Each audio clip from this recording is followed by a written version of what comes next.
Here we go. What's happening, YouTube?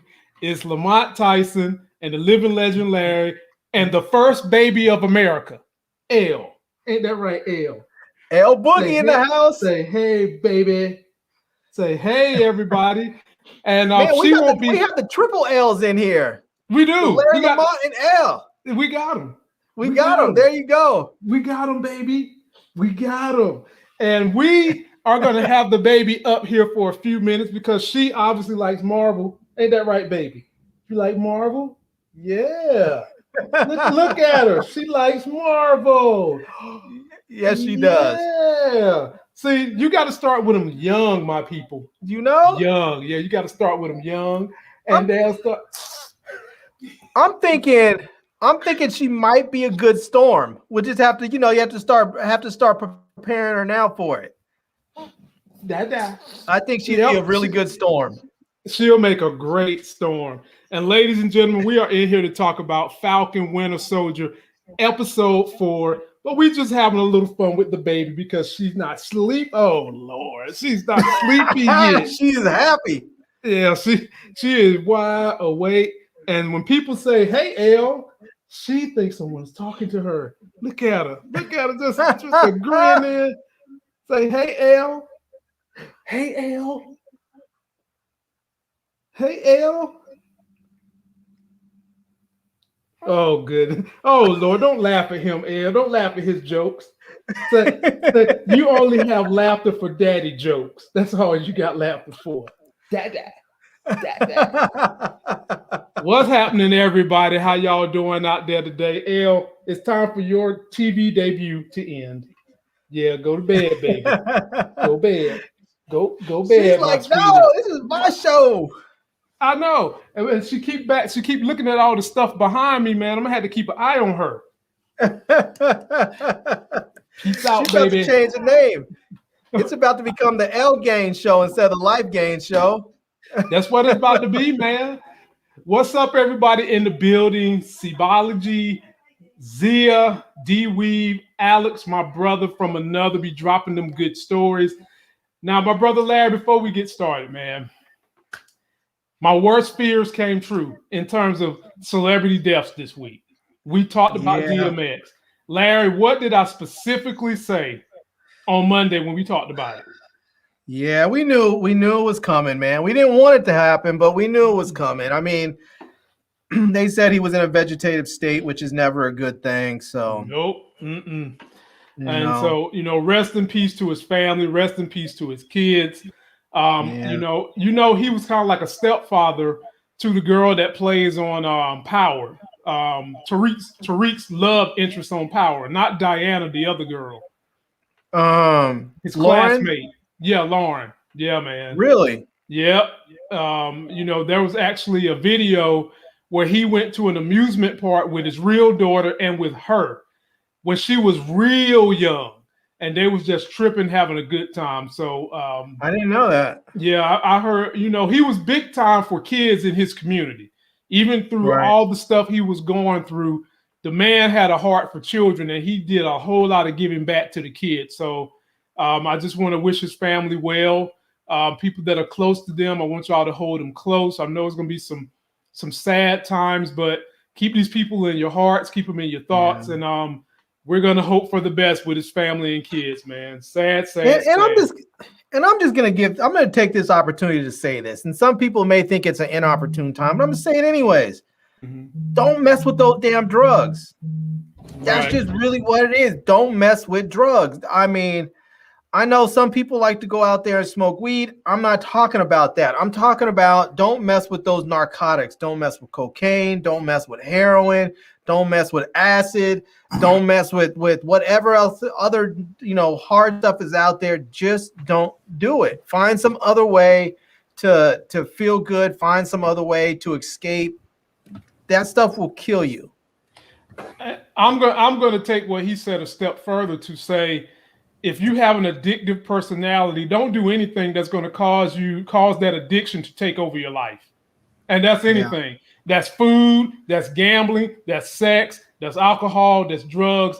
If you know you have an addictive personality, or you know something that you are doing is taking you away from being productive in life, you've got to push that to the side and focus on what really matters, which is your quality of life, your family, your income, and progressing, leaving a legacy for yourself and your family. So whatever it is, try to slide from it. And ladies and gentlemen, we got the brother B. Avery in the building. My brother B. Avery, how you doing? I'm doing pretty good. I'm doing pretty good, man. I'm doing pretty good. How you doing? We hanging tough, man. You just missed out. My daughter tried to take over my YouTube channel. Really? She didn't try. She did it for a few minutes. Yeah, wow. Man, up here laughing at Larry jokes and not daddy jokes. I'm just no. Don't laugh at Larry jokes and then look at your daddy crazy. Yeah, we can't. I'm loving it. Have that. We can't have that at all. No. And so now that we got all the brothers in the building, we're going to go ahead and dive on into this review. As I always do in traditional form, I shout out all my subscribers. Thank you for coming. Thank you for all the super chats you guys send, helping me to network with other YouTubers. I'll be networking with someone who's trying to get in YouTube this Tuesday. Now let's start this thing out with one of the clips that sets the tone for this whole entire episode. Something that we have all been saying was going to happen. So Zaya and the young lady that loves to give Larry a hard time. I'm not going to say your name right now. Lady Womack. I'm trying not to say her name because she said that Marvel, she don't like to do Marvel theories because Marvel's so unpredictable. Me, B. Avery, and every person on this panel called this, and here it is.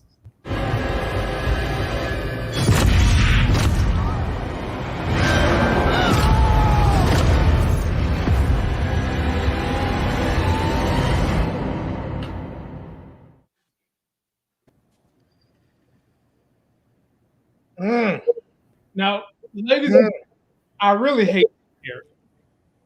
He is the epitome of entitled. He is the epitome of, how can I say this? There's a privilege and there's a color that goes in front of that word. He is the epitome of, I really can't get the job done without an enhancement. And fellas, we'll get to him, but let's start from the beginning. And B. Avery, I'm going to come your way. How did you feel when you saw this pop up on the screen? Welcome to Wakanda. Oh, yes, sir. We get Wakanda. We get the drums. We get the beat. We get to see Aya. And then we get the backstory of what happened with Bucky and his deprogramming and how Aya basically played a great, great friend to him and was the one kind of charged with making sure he didn't go crazy. Because let's keep this thing 100% real. The Dora Milaje ain't scared of no super soldier. Let me take that thing. I need to look at y'all in the eyeball. All right. The greatest fighting force in all of Marvel happens to be out of this place right here, Wakanda. It is a Dora Milaje. They got the most advanced tech. Yes, folks, it's more advanced than Iron Man's tech. Yes, I hate to be the bearer of bad news, but it ain't bad news. It's good news. They have the best fighting skills in all of Marvel, the Dora Milaje. B. Avery. How did you feel with that opening scene? Well, I had a feeling that they was going to open up with some Black Panther stuff because that's how the last episode ended. But I wasn't expecting this at all. This was an early Christmas gift coming in April. You know? Real though, man, I can't describe it better myself. Man. When they played that music, I was like, oh damn, you know what I'm saying? It's going down, you know. I'm like, this is wonderful, you know. Let's get this White Wolf series or this White Wolf one shot, because they used to do them one shot little movies. You know, we need to get more of this because this was like probably one of the best acted scenes in the MCU with Bucky emoting that way and how scared he was. You know, with the tears coming down. So yeah, it was nice, man. It was nice. Larry, wasn't expecting that. How'd you feel, my brother Larry? Yeah, man, I was hyped up when I saw this. I mean, I feel like this scene should have been in one of the movies. It was like, Larry, they can't put everything in the movies, man. Come on. I know, but it was so good. I feel like I wish this scene would have been like I don't know, one of the post-credit scenes of one of the movies or something. I don't know. It was just fantastic. And I love seeing Io. I can never pronounce her name right, but man, it was just so good in that first scene when you see it right there and you hear the music, it just gets you hyped up again. It's almost like programming. Now you hear that music and you just like sort of perk up like, oh, what? You know? That's black superhero music. Oh, Lord have mercy. Boy, Lord have mercy. I tell you. E-Man coming through. Yes. Oh, my Lord have mercy. Ladies and gentlemen, let me just tell y'all like this. To see great African Americans, you don't have to go to Wakanda. You can come to the Life Gains channel. You can go to Just My Opinion Reviews channel. You can go to Today I Feel Like, and you can go to E-Man's channel. We give you the Wakanda in America because we keep it 100% real. My brother E-Man, I appreciate that, my family, as we go through this review. For me, fellas, I enjoyed. We got another one in the building. Came through. We got another one in the building. What's going on? Man, I love that shirt. That is dope. Yeah, that's a dope shirt. That's a dope shirt. Thank you. The rightful wielder of the shield is on that shirt. Right? The rightful wielder of the shield is on the shirt. Oh, man. So, E-Man, how did you feel with the opening of Wakanda, the backstory of how they incorporated deprogramming Bucky? Well, first of all, am I too loud? No, you're fine. No, you're good. Okay. Yeah, you're good. First of all, I'm here for everything and anything Wakanda, period. Like, just period. I don't care if you go in there just to get a Snicker bar. I just want Wakanda, all of that. Okay. But yeah, that scene right there was dope. You know, and the thing that stood out to me the most, my girl Io. Because Bucky was sitting here like, hey. He was worried. He was like, well, what if I flip? She was like, I got this. It is okay. It is have no fear. You know, this woman has no problem taking down a whole super soldier. Nope. And to me, I was just sitting here like, oh, come with it, sister. Come with it. Not at all. We just got finished discussing it. The strongest fighting force in all of Marvel with the greatest tech, not Tony Stark, damn it, is the Dora Milaje. I mean, they ain't never scared. If there was ever a better song to play from Atlanta, the Dora Milaje theme music should be "We Ain't Never Scared," because they ain't never scared of nothing. But I want to know, fellas, did y'all feel some? How can I put this in a nice way? Did y'all feel some chemistry between those two? I was about to say the same thing. I think Bucky and Io, I think he's got, even if she's not feeling it, I think Bucky's got some eyes for her. Yes, I think she kind of feeling him a little. E-Man, why you saying no? I felt something. Look, I feel like look, and this is just from my own personal experience. Like when I've been injured, like I've messed up my knees too many times playing sports or whatever. And I would go through physical therapy or whatever. You get like a certain sense of a bond with that person that's taking care of you, you know, and it's not romantic. It's not like sexual. It's just like, oh my gosh, like it's another human being that is like taking care of me, you know, and like you could just create like that bond together. So I don't really think it's anything beyond that. It could. Yeah, but I'm just saying right now, I think he's just like, yo, y'all took me in, y'all fixed me. You know, I was broken. Y'all already know Bucky's dealing with PTSD like no other. And I feel like he was just a matter of like, yo, like you're someone that took care of me when I was at my lowest point. I don't think it has to be more than that. But you know. I hear you, man. I think it's possible though. It's possible. But you know, it's possible. And if I'm not mistaken, wasn't Io maybe feeling the other team? Like, I don't know if I forgot if that was her or maybe that was in the comics. Maybe it was probably it ain't in the MCU. It ain't in the MCU. They haven't really they've tried to highlight that they're going to display her. But this is the most we've seen of her outside Dora Milaje being the main person they show anytime. They haven't really given her that storyline, but I felt chemistry then, and I really felt something here. I'm feeling it. I think there's something going on there. Yeah. And to E-Man's point, E-Man, I've hurt myself. I went to the Miami Dolphins football training camp to try out for the team, and I hurt myself. And they had a trainer who was assisting me, and those same feelings that Bucky was having, I was having, and it culminated into something. So I mean, the chemistry that I thought she was feeling, she wanted more than just throwing footballs and being a wide receiver, if you know what I'm saying. I want to be a cheerleader. Okay. Hey, play a little quarterback center, huh? Okay. Yeah. She wanted to snap the ball, baby. That's what she wanted to do. Oh boy. Ball snapper. Oh boy. Anyway, man, y'all don't start this mess. Yes. I'm not saying.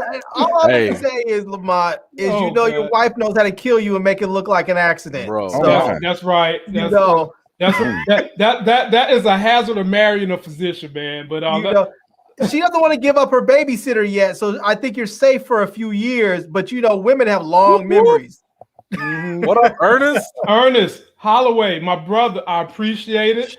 Big ups to Ernest. Hey, Ernest, a real one. He be on my channel too. I know that's right. I was just about to say I've seen him on everybody's channel. I've seen him supporting everyone, and I'm so happy you're supporting me, my brother. You give me the time to work with other YouTubers, work with my subscribers, and keep these great brothers coming through, and we trying to network. So we really appreciate that. Sir. Appreciate that. Now, fellas, how did y'all feel about her bearing her soul, her responsibility to Bucky, that she was charged with being the sole Dora Milaje to take care of King T'Chaka, the blow up, and she felt like she failed. This was her life's work. And she's circling Bucky, letting him know we coming for Zemo, because this is something that is a red herring in the community for me. And Zemo gonna get his ass whipped. Larry, I'll come to you first. Yeah, man. She I think she's only not taking Zemo out because she's getting orders from up high not to, but I think she wants to. I think she's just like, just give me my chance. I'm gonna tear him limb for limb. E-Man. I mean, when you think of the Dora Milaje, like they're like born into this, right? And like this is their life. They are. When they talk about a commitment, it's not like you go to LinkedIn and you signed up for being on the Dora Milaje. Like this is a responsibility that they take, like more than like I would say even somebody that serves in the military. Because in the military, it's usually a short-term commitment for a period of your life. This is all they do. So when their responsibilities fall through the cracks, like you let the one job fall through, that messes with your identity. That messes with your purpose in life. So yeah, for her to come out and talk about that was no shock to me. I was like, I understand. Because that's literally what you live for, is to protect the king. Like that's what all the Dora Milaje are there for. They literally are there to give their lives to protect the kings. That's so right. Or queen. So it was right in line. So I thought it was perfect. Brother B. Avery, thoughts? Yeah, man, it was wonderful. One of the things, everything E-Man and Larry said, but I just love how confident she is, how sure of herself. Her and just the rest of the Dora Milaje, I just love that they have absolutely no fear at all. It doesn't matter who the foe is or whatever. They're not backing down. They're gonna have some type of strong stance, verbally or physically, just be like, hey, we are not to be crossed. But what I like even more than that was, just how receptive Bucky was during the scene. He didn't talk back. He didn't, shift his weight with an attitude or anything like that. He completely understood everything, that where she was coming from, just like, hey, it's kind of complicated. And, I'm grateful for that. I'm grateful for everything. Thank you so much. Please don't whoop my ass. I'm sorry. I know you're upset. You know what I'm saying? And so he just gave her that deference. You know what I'm saying? Like, a man to a woman, with her being black, then a white man at that too. That just kind of dope to me. that they just displayed that she has that much more power over him when he is the one with the power of the serum in his veins. So all around dope scene. Well, we're going to get more of them. Apparently it doesn't matter. You can't get enough if you were them, it doesn't matter. Because I mean, just like John Walker said, and they don't even have the serum. They're not even super soldiers, man, because they don't need to be. That ain't what he wanted to say. No, that ain't what he wanted to say. That is not what he wanted to say. But you know what? He was too scared of getting that ass whipped. Right. Because keep this in mind. This is the same IA that came right here and went toe to toe with the Black Widow, and I would have loved. When I say love, I would have loved to see this ass whipping happen for Black Widow. Because ladies and gentlemen, that's all it was going to be. I know y'all love Black Widow. I love her too. But this has happened in the comics. She's got that ass whipped before by Dora Milaje, and it won't even hurt. This has happened. So I would have loved to have seen that happen. But fellas, let me take you guys to a different place. So not only did we get that story, we got a little bit more of the head game Zemo is trying to play. So, he's at the crib. He's talking to Falcon and Winter Soldier. He's putting the seeds into their brain of what Carly really is, what they're dealing with and how they should play this out. And it felt like he was trying to do more manipulation. So, Avery, I'll come to you first. Your thoughts on this scene right here when Zemo was just kind of being a steward of words with Bucky and Falcon. Yeah, good choice of words yourself. I was feeling Zemo in this. I was too. That's what I was saying. Like, I was too. He was really coming through. Like, I'll just go ahead and say this. First of all, hands down, in my opinion, this is the best episode of the series so far. Yeah. Goddamn. I was so excited for so many reasons. Also, I want to know how Larry felt. I couldn't wait to get in here and talk about it. Yeah. Because I know that you were a little bit disappointed or wasn't as enthused as I was in the past episodes. As I'm getting to my point. And so with it being the best episode, the action, which I know that we're going to get to, was dope as hell. But what I think I liked even more than the action in this episode was the dialogue between the characters, the conversations that they were having. I mean, it was superb across the board with pretty much every character. And that just goes mainly also because of Zemo. This dude Zemo is dope. I like him more and more every time he is popping up in this MCU. And while of course I don't agree with him, he was kind of making sense a little bit in this episode, particularly this scene right here. I like the fact that he was like Winter Soldier was like, well, there's a flaw in your philosophy. Steve was never corrupted. He was like touche. But how many other people or something like that have come after Captain America? I don't know. This is that back and forth between them, and I have a rebuttal to that anyway. I was like, Bucky should have said this or that, but it was just dope, man. I love the exchange between all of them, and I kind of understand where Zemo is coming from. I don't agree with him all the way, but I kind of understand where he's coming from. Right. I'm coming to you first, Larry, but let me shout out Steven Sewell, who also follows all you brothers. Big homie. Very appreciative. Again, I'm sound like a broken record. Y'all give me. I want to say, big dog. What's up, people? And thank you, Steven. What's up, Latrice? Yeah, Zia Latrice. Yep. And when y'all donate, y'all give me opportunities to continue networking, introducing you guys to new people, new content, and sharing my time with my subscribers. Very grateful. Larry, your thoughts on Zemo? The way they set him up with the wordplay, the way he's using his ability to make words sound like melody and get in people's heads. Zemo, I'll tell you the one thing I think the MCU does very, very well is they give their villains some relatability so that you feel them in such a way that you're kind of like, is that really a bad guy? Like Killmonger. Yeah. No, Killmonger is clearly the good guy. Like Killmonger is clearly the good guy. The villain, but Killmonger. I can see how you might get confused, but he's still definitely the good guy.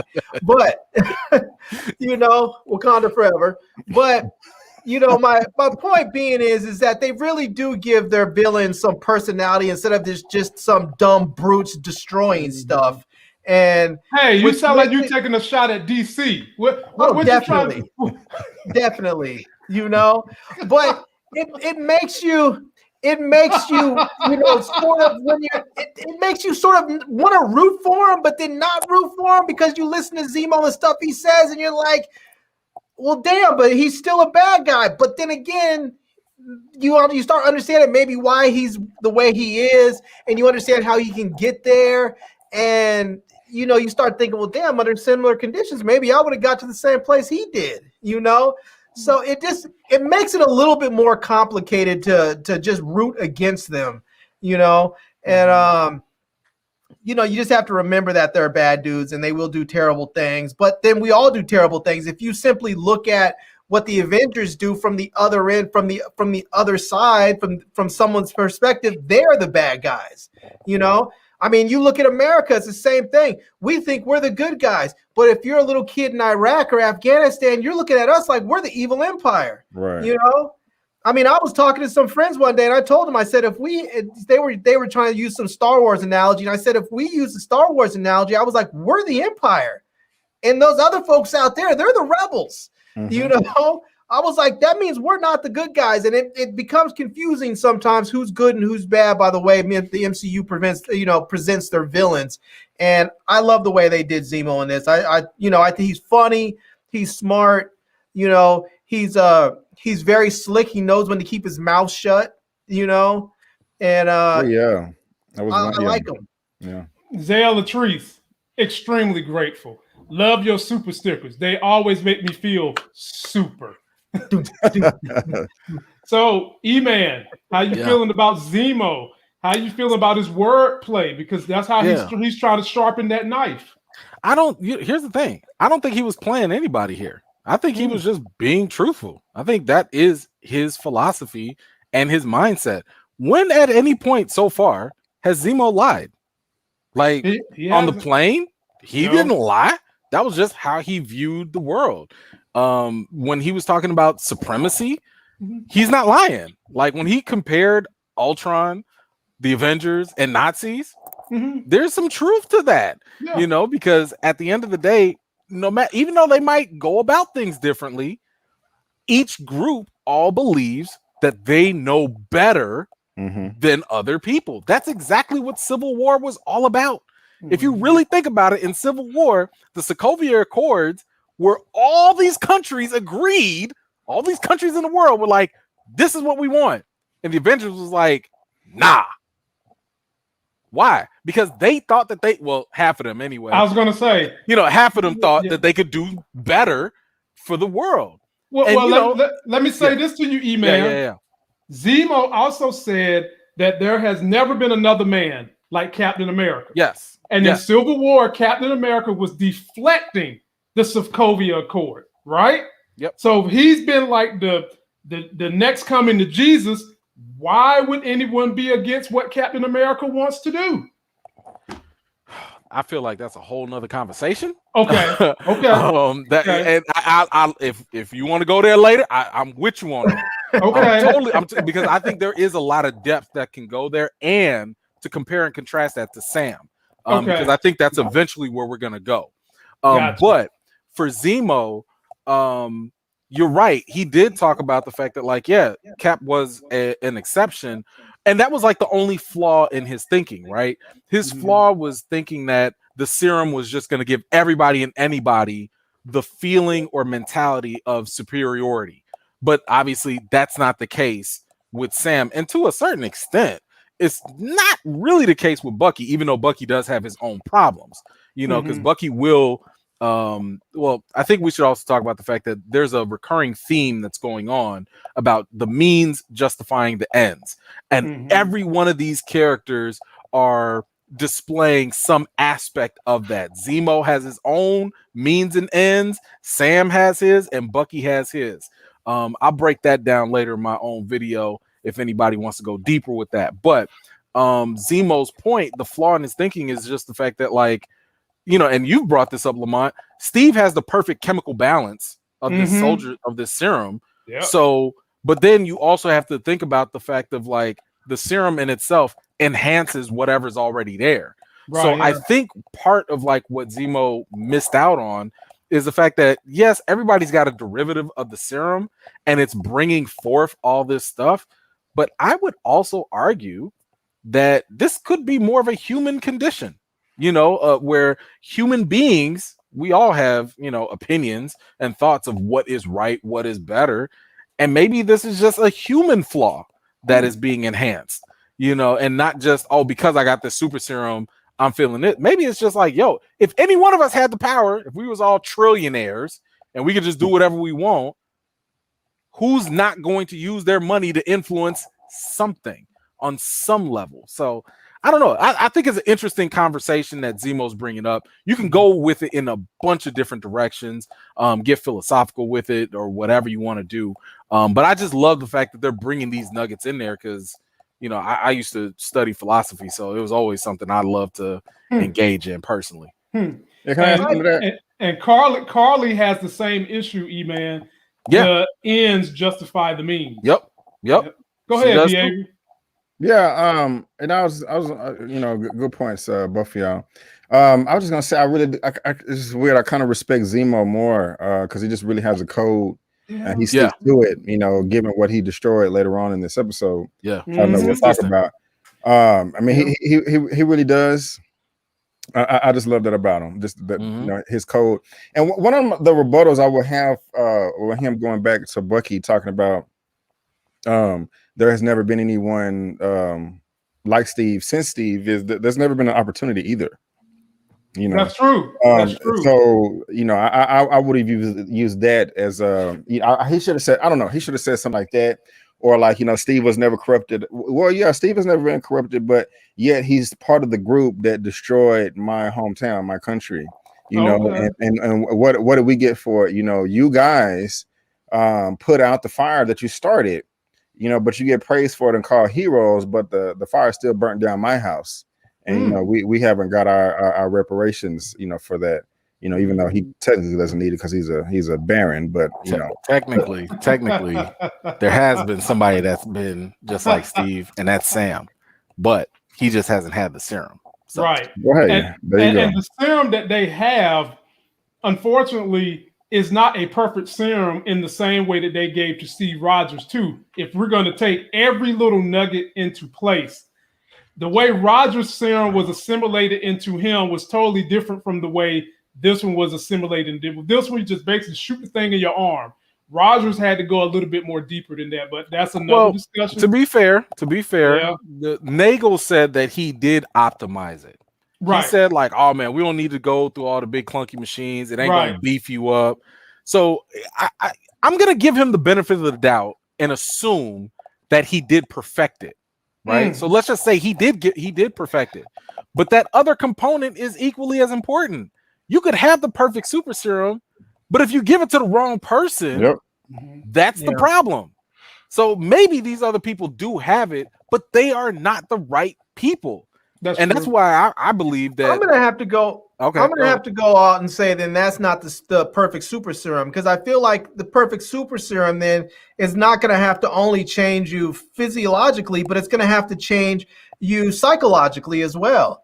It's gonna have to make you into the better person, the best person of you, the best version of you, and not bring out the worst that you could possibly be. Because some people like Steve are going to be the best person because that's who he is inside. Other people are rotten inside. And if it brings out the best, which is the worst, well, you don't want that. Well, that's what I like about it. No. But that's not how it was created. The guy was it Erskine or whatever? No, I know that's not how it was created, but I'm saying for me, in order for me to consider that to be the perfect super serum, that's what it would have to do. I see. So you're saying he's like saying if there was a perfect one, right? If it would also need to affect you psychologically and stuff like that. I got you. Yes. Okay, I got you. So let me ask you fellas this. Was anybody going to eat that candy if Zemo offered it to you? Lights. I mean, are we ready to have the conversation that Zemo was on full creep mode with them kids? For real. Well, that's where we're going right now. Okay. That was my jumping point. So they're trying to figure out where Carly is, who I said it last week. Carly's growing on me, and y'all chastised me. Y'all took me behind the woodshed and tried to whip me with 30 lashes. Somebody on this panel is starting to feel Carly a little more. I ain't gonna say who, but I know who you are, and it's okay. I'm not gonna out you. All right, I'm not gonna out you. I will. I've been feeling Carly from the beginning. God, he outed himself. Anyway, I love me some Carly, man. God. Carly's hot as blazes. God, don't be more careful, man. Larry, you got some juice in that cup, my brother. I want you to be careful. I want you to be careful. But anyway, he went creep mode on these kids to get the information about where the funeral was going. And they find out my man Sam decides he needs to go in here and try to do some reconnaissance on his own. It was unfruitful. And they knew who he was. They knew exactly who he was, but they felt like their plight was bigger than Sam because they had been given all these promises. But what did they get caught up in, my people? Political bullshit. E-Man, I'll come to you first. Thoughts on this whole culmination of scenes? I mean, look, first of all, Zemo, was just like that little stranger with candy, and all them other little kids was like, forget stranger danger, forget all the Saturday morning cartoons that they learned. They just threw that all out for some Turkish delight. So I was just sitting there like, really? Like, y'all just met this dude. I'm thinking like, is this the Lion, the Witch, and the Wardrobe? Because I'm thinking, hey, little kids. Yeah, man. Oh, my Candy. Get out of here with the creep mode. Oh, my God. No, but like, look, I think what was interesting here was when Sam was talking to this teacher, and when Sam was talking to the teacher, it was really insightful to see that other perspective of what really went down in the post blip. The teacher confirmed the fact that, like, hey, they said they was going to bring us supplies. They said they was going to bring us resources and stuff, and they never did for 6 months. And I'm sitting here thinking like, yo, that is jacked up, because like now I'm seriously looking at Carly's actions a little bit differently, because when you start playing with people's lives, you start playing with their food, their resources and stuff like that. That's a problem. And I know we'll get to it a little later, but even Carly started tapping into it a little bit more when she was like, yo, we had homes and they kicked us out. I'm sitting there thinking to myself like, yo, how would you feel if you found a place, 5 years, you got comfortable, and somebody was like, oh, the original owner's back. You got to bounce. Where do I go? I don't know. Oh, well, let me ask you this. How do you feel if you was the original owner and you get blipped back to your spot and people living there carrying on their life and you don't work your whole life to own this facility like Peter Parker and his aunt did? How the hell are you gonna feel? Now they just moved on out. First of all, I'm gonna call cops. I'm gonna be like, yo, I was here first. that's what I'm gonna call. I gotta tell you, you're brave. I'm not calling cops. I'm not calling cops. You're brave, man. I'm just saying. I'm gonna do it myself. No, but I mean, like this whole situation is something that is fascinating to me. Because not only just the living situation, but what about the work situation? Yes. Imagine yourself being unemployed for years. This snap happens. Jobs are opening up. You got a whole new path of financial stability. You even started a family, and then all of a sudden, people come back and they're like, "Oh, I need my job back."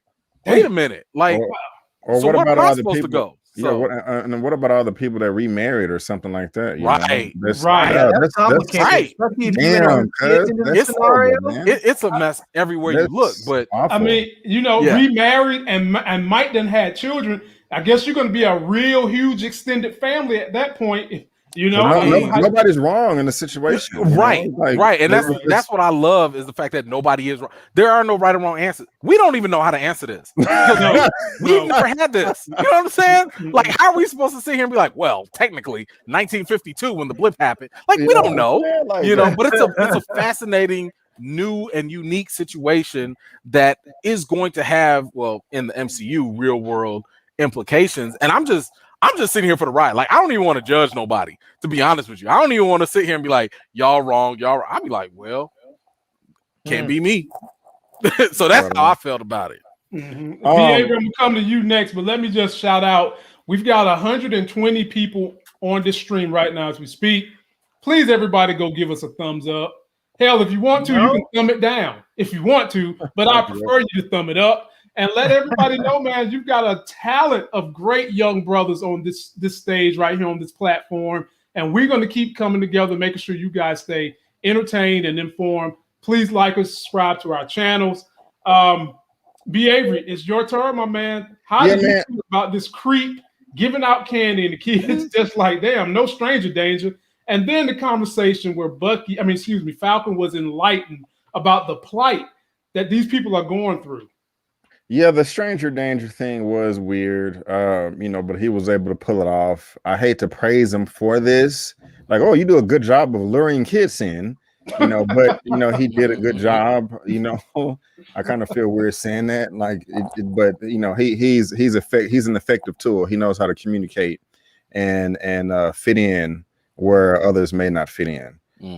Now, as far as the other conversation, I find it freaking fascinating that these people who Sam assumed that they were refugees, he was like, well, we don't have nothing to refuge from. But he was like, that was interesting to me. But even more is that he was like, bro, I know who you are. I know you are an Avenger. I know you've saved the world, but I still can't trust you because that's just how effed up this whole thing is. It's like, damn, that's like running from Batman or something. Like you just, it's just how, like I know you're a hero. I know you mean well, but still you can't do anything. I'm not talking to you. I'm out. I'm just like, golly, this is a lot uglier than what we're seeing in these 4 episodes so far. Well, which they're expelling on as best they can, but that was a standout to me. I was like, damn, when he said that. Gotcha.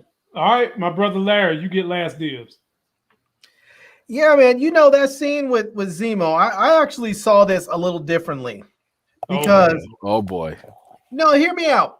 Because Zemo is a Baron, right? And so he is I'm gonna say sort of lower level royalty. And those people are generally known, the lower level folks are the ones that often go out amongst the people. They do some charitable works. They do different things. And it really showed to me how easy and comfortable he is going out there and talking to people that are maybe street kids or people that normally he might think is beneath them or not beneath, maybe he doesn't even think of them as beneath them. He just thinks of them as people that don't have as much money. He might even think of them as people that he's actually responsible for. And it just showed how easy he can communicate with those folks. And he knew exactly how to approach them. It was just sort of, don't go over there acting all whatever. He just kind of slowly rolled up, pulled up that little stool, put the candy out there, and was just like, there it is. Wasn't he singing Big Bad Wolf or something like that? Yeah, man. He was some song like that, but it was just something catchy. It just seemed like it just showed me he really like. We can hate him, but he knows how to communicate with people. It's what my daughter is listening to right now on a loop with Dave and Ava. He sung the song that my 9-month-old today's daughter is listening to and sucked the kids in. Man, oh man. See, but he knows how to communicate. The dude is brilliant in that sense, and he's so smooth and easy about it. He didn't try and grab one of the kids or come here, let me talk to you, or you better tell me something. It was just sort of like, hey, this is my friend. I want to pay my last respects, yada, yada, yada. It was just, I mean, I thought that scene was I thought he played that brilliantly. And then on top of that, he was like, you see those guys over there? Those are bad dudes. Don't tell them anything. He did because he was trying to save his own ass, Larry, because he worried they're gonna give him up to the Dora Milaje. He don't want them kind of problems. No, nobody does. Nobody does. But what's funny? He keeps on slipping out, but then he keeps on coming back to him. Like I fully expect he's coming right back to him. Oh, there's a purpose. I mean, right. He has a means. He has a means to the ends. They are the means, and he's been accomplishing his ends. Zemo has never lied to these people yet. He was like, even back in prison, he was like, I mean to get my job, my task complete, which is to get rid of the super soldiers, period. So that includes Nagel, That Bucky. includes it might include Bucky. I don't know if he got Bucky problems, but that might include him. Bucky. You know, and you saw what he did. He beelined for those for the Super Soldier Serum. He was like, "Is that what I think it is?" Yeah, stomp, man. stomp, stomp. That's all he was doing. And he was cold-blooded and shot the hell out of Carly. Didn't even think twice. Didn't think twice. Didn't Her new think name twice. is Carly Red. Look, and I ain't talking about love and hip hop. That's her new name. All I need is for my man Zemo, because I appreciate his villainy right now and his consistency, but he better stay the hell away from Isaiah. If he comes for Isaiah, we got problems. Oh, that's not even. If he comes for Isaiah, that's I not don't see it. I'm gonna cancel my subscription if they do that. Hey, go back to the scene. Go back to the last episode when Sam was on the plane and he was like, blah, blah, blah, Isaiah. Zemo was in the back. Oh, we had a picture. Cocked back. We had a picture. We had a long discussion about that last week. Man, he's coming for Isaiah. He better. I mean, if he does, it makes perfect sense. I'm not mad at him if he does. But he better not. I'm not mad at him if he does. I don't want to see it happen, but it makes perfect sense for the story. I'm not mad either. As for his story arc. Long as he get his ass whipped, they ain't mad at him. Oh, yeah, you go. But, you know, they might show us that Isaiah still got something left in that tank. The way he threw that sardine can through the wall, he got something left in that tank. I do want to say one this. take. No. Hey, one take. Chill out with that, man. What in the world? Stop it. We're not going to put that in the universe. Stop it. I'm saying getting stretched. Damn. No. Hey, fellas. What the big dog just getting all up in your guys' feelings. Yeah. I didn't want to say it because I didn't want to hurt y'all's feelings, but he's dispendable, man. He's dispensable. Hey, man, don't do this. Yeah. Hey, well, let me move on, fellas. So now that they done figured out where Carly is at, she's at the funeral for that kid. She loves the kid. Blah blah blah. She gets to meet up with Sam. Now, y'all know Sam's a counselor for the ex-military. Oh, now he a counselor. Oh. Well, I mean, he's always been a counselor. That's how he met Steve. Oh, is that right? Because I couldn't tell when he was having problems with Bucky, the other vet, with issues. Oh, there we go. But never mind. There we go. Oh, good God almighty. Here we go. I like that. Rob W. I need all y'all together more often. Easily my favorite group on YouTube, period. Hey, my brother. Again, I'm a broken record. I'm very grateful.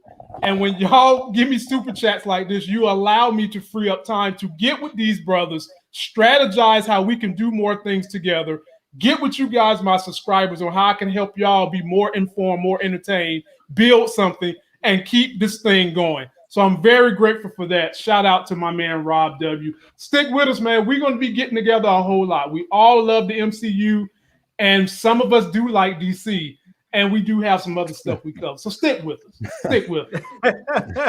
So, Larry, you get the first bite of the apple on this one. How you feeling about Carly talking right here to my main man? And do you feel like he was making an effective push to build trust with her? Well, first of all, I was looking at this and I was like, they kind of look good together. Oh my God, Jesus Christ! They do. No, on the cool, I agree with Larry. I was like, they kind of look good together. I do agree with Larry. You know, I do agree. And I think she was feeling him a little bit. I think she was listening to what he had to say, and I think she was feeling him a little bit until John Walker came in and monkey wrenched the whole thing up. Because I think she was. I feel like she was kind of getting through to her, and she was kind of saying enough to him that he was kind of saying, "Okay, I understand where you're coming from, but you can't go about it this way. That's just not the right way to do it. But I understand what you're trying to do."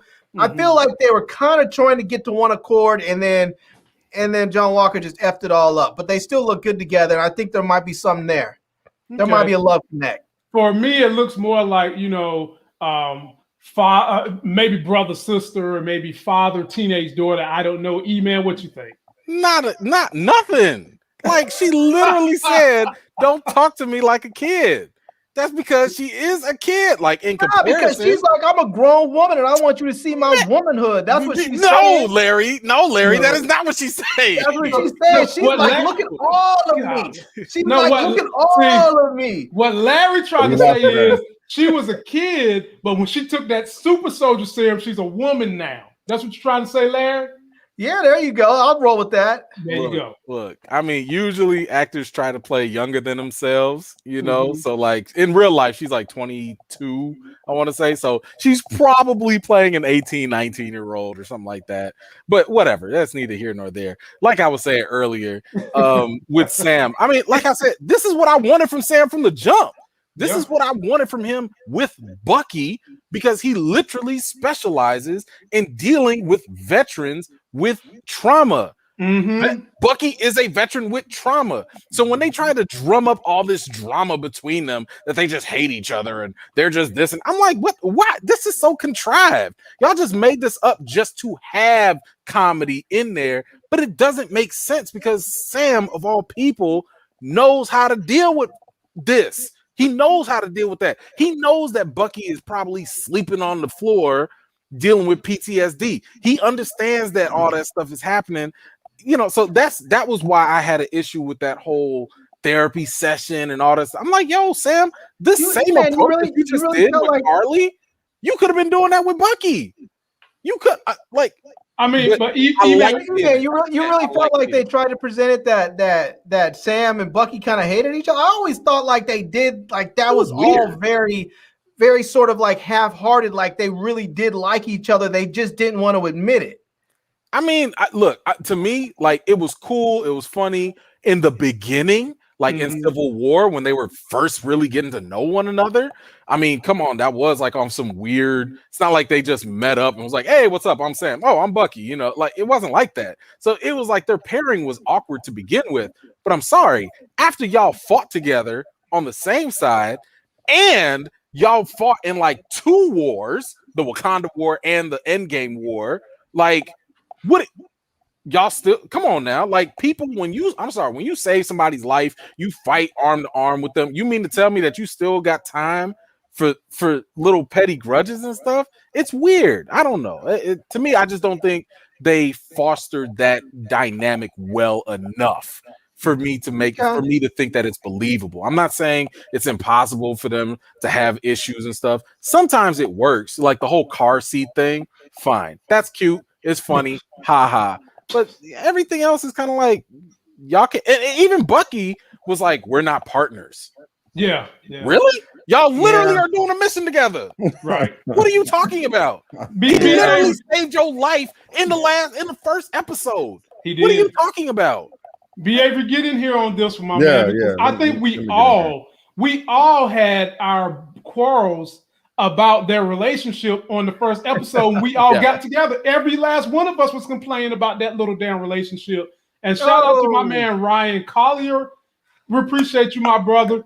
You contributing to the Free Me Up to network with my people contributions. And I'm very grateful. And we'll keep on going. B.A., get in here, man. Man. First of all, I was agreeing with Larry at first as far as could potentially be something between Carly and Sam.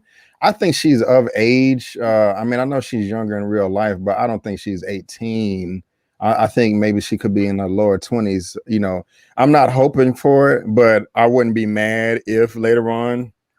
I doubt that it would happen, but I wouldn't be mad if something did spark up between them or something like that. But I'm not counting on it. It's below 20%. I love those stories, B.A., where you have the villain and the good guy, and they're hooking up, and it's that complicatedness of how do you deal with the terribleness that one person does, but the love that you feel for him at the same time. Those are great stories. You better off shipping Sharon Carter and Sam, because you saw she was checking them out with the shirt off. I'd rather see Sharon Carter with somebody. Let her go with Bucky or something. Hey, ho, my brother. Now you know me and Emily Van Camp like this. Now you better watch yourself over there. It's more of a mentor. It's more of a mentor type of thing. Because look, Sam is just relating to her because she said it too. Like, yo, it's the same people that's trying to take your house. Exactly. Yeah. So they are coming from a mutual place of understanding. And that's often Again, how love it's not starts. romantic. People commiserate over commonalities, and the next thing you know, there's a spark. That's Look, what how things happen. When I see or hear, if I see or hear something like, "Hey, you looking kind of nice today," then okay, maybe we can go there. But right now, ain't nothing popping off. Did you see the way she kicked him? She kicked him like she kicked the boy in the playground that she liked. She wasn't trying to hurt him. What? Dollar back. She wasn't trying to hurt him. Dollar back. But what I was saying was I don't, I said 20%. It's a less than 10% chance that thing will happen. But as far as their engagement is concerned, I think it was very effective. This was another great scene of dialogue to me in this episode. I do like the way they connected. They had a lot in common. I like towards the end of their conversation, Sam was just like, "Look, I'm not your enemy. I agree with the fight. I just don't agree with how you're handling it." He used Zemo's reference of supremacy, and that was really triggering to her. It's just kind of showing that she is kind of more operating based off of emotion more than logic, and that can be very dangerous. You really have to. So what you're saying is Sam came at her and told her that she was the hysterical woman, and that she was being emotional. Because I don't mind saying that at all. If you're killing people for unjustly, I don't care about feelings. When when something like that's concerned. So yes, I would have no problem with that. Especially when people are dying, innocent people. And so innocent 3. I'm sorry. How many were there? 3 that were innocent that died? Yeah, it was 3 died and like 12 injured or something. 11 injured. I'm not trying to discount 3 lives, but let's be real about how many people have been dying in the MCU. 3 people is nothing when you consider how many lives may be saved from the food and medicine that she's getting. It doesn't matter. You can't just it absolutely does. You can't just blow people up. Yes, you absolutely can. We do it as a country all the time. We get criticized for it all the time. But we also keep a lot of people in the world safe. I disagree with a lot of stuff that happens, but there is something to be said about playing the averages. You look at and you say, okay, we can have massacres where you'll have 10 or 15, million people slaughtered. Okay, or maybe you kill a couple thousand and you preserve those lives. Here's a real life scenario. A few years ago, one of the bank accounts I had was with Wells Fargo, and we all know that they got caught with fraud. We all remember that a few years ago. Does that mean that I get the right to go and blow up all the Wells Fargo execs because of that? No, no, we're not equating the loss of some money to lives, are we? We're the loss of resources. The GRC was holding the resources for 6 months, so you can, in a sense. Yeah, but the loss of those resources were causing people to die. That's a different story. So you mean to tell me if somebody lose their money or somebody lose indiscriminately? If somebody lose their livelihood, they lose their money. Enough of it that they have nothing to do. I can equate it to a life. Hell, we shouldn't be equating finances to a life, but a life insurance policy says your ass is worth $200,000 based on however little hokey pokey mess they come up with. So I hear what you guys are saying. I just don't think that one individual person who has their bank account stolen or a couple people that have their bank account stolen is the same as people being withheld life-giving resources. It's one thing when someone's not getting their money so that they can go buy a new TV or a car. It's another thing when people are being withheld water and food and medicine.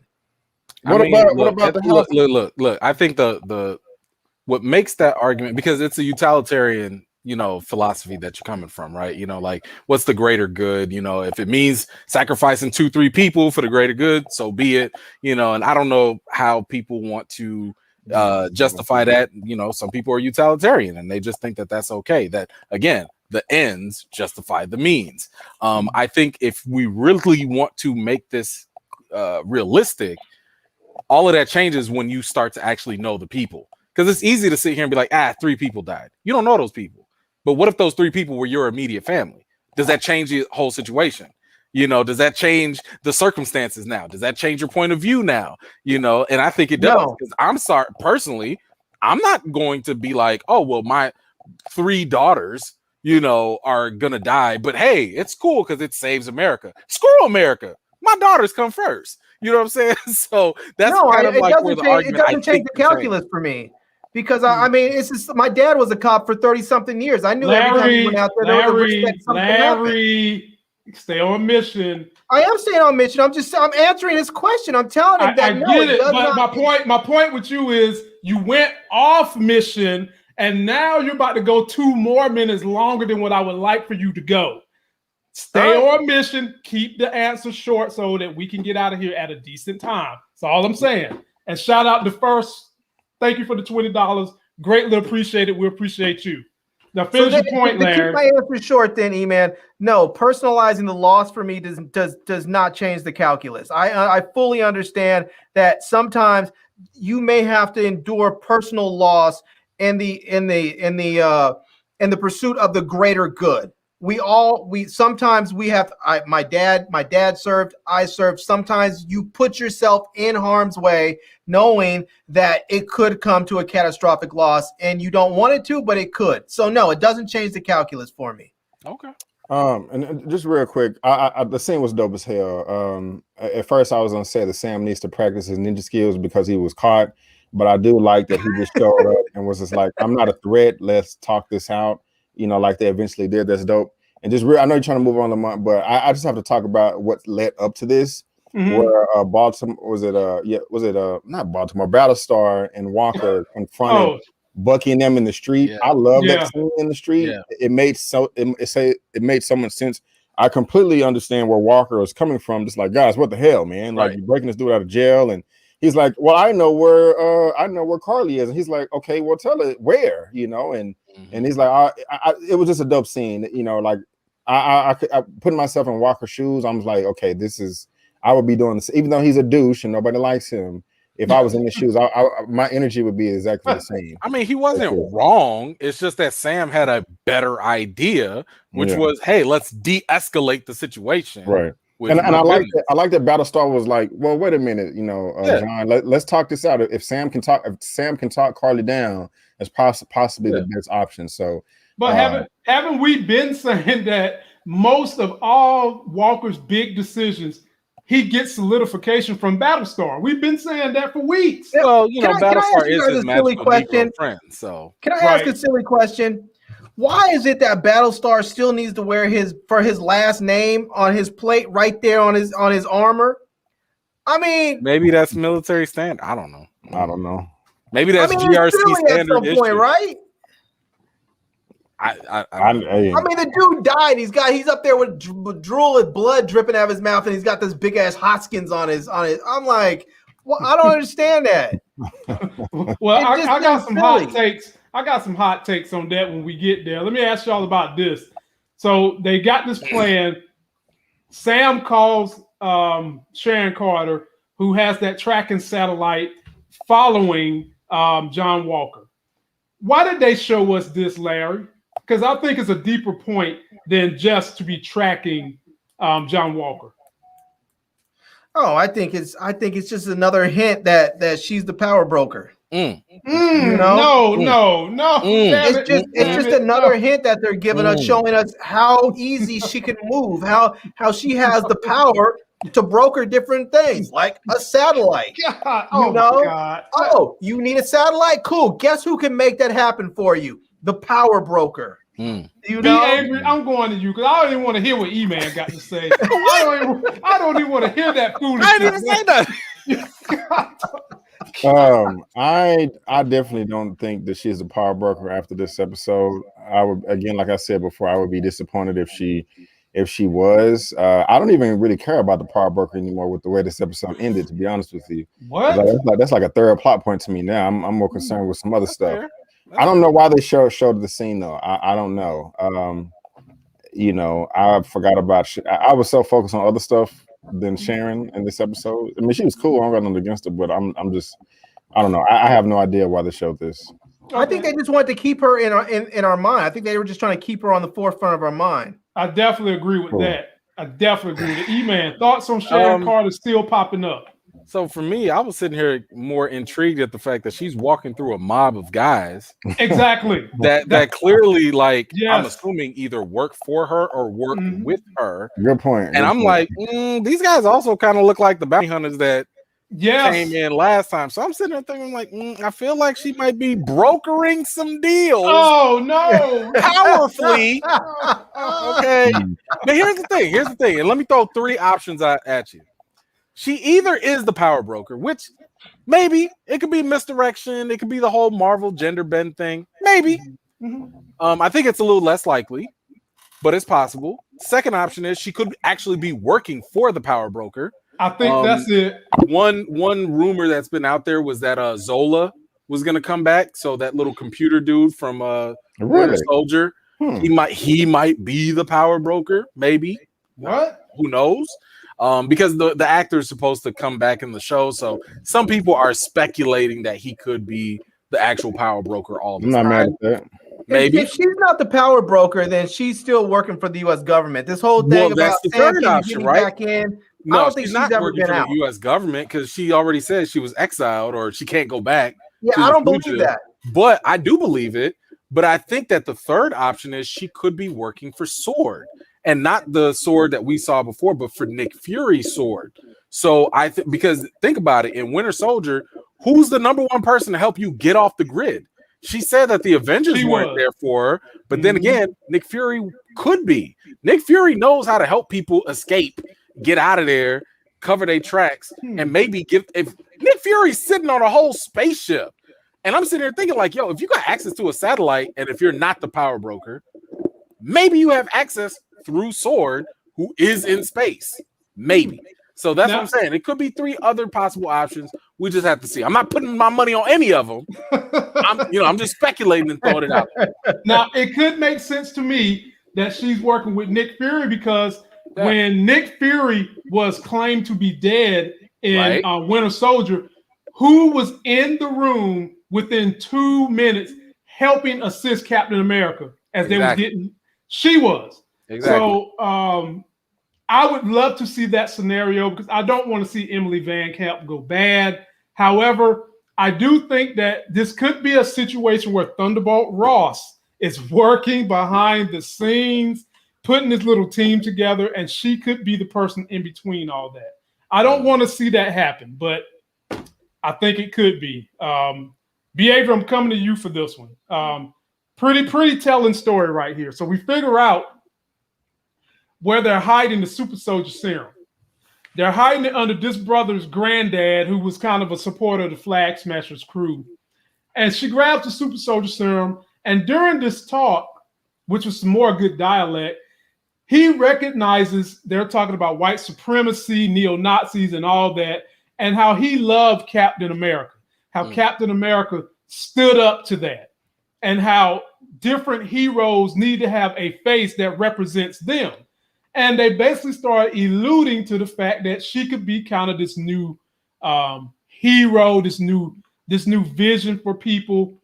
Talk about what that makes you feel, but I want to throw in a caveat in there. Do you think that was given a nod to the lady Captain America, which is this chick right here, who happened to be whose daughter? Luke Cage. We don't see the photo. Is it up? And Jessica Jones. There we go. Yeah, I don't know anything about this female Captain America. I heard of her for the first time, I think, today or yesterday. Okay. It's probably today, watching somebody else's recap. So maybe they are kind of nodding to that.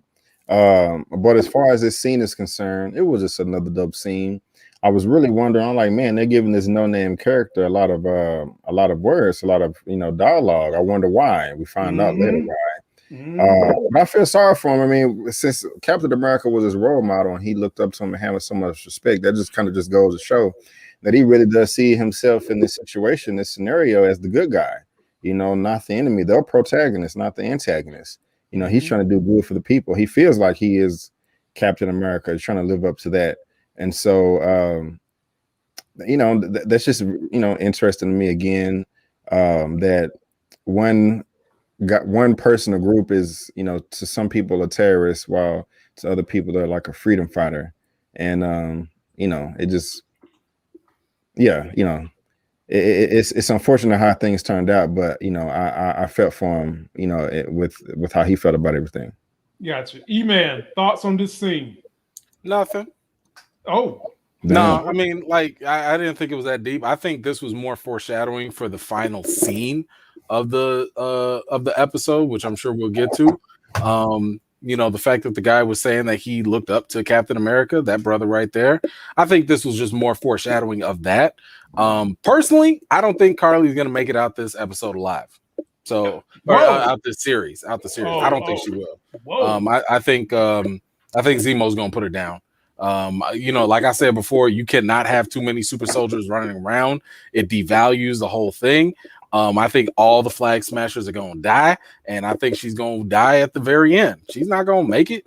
I agree. You know, so I didn't look too deep into this outside of the irony that happens in the very final scene. Gotcha. Larry, your turn. I disagree.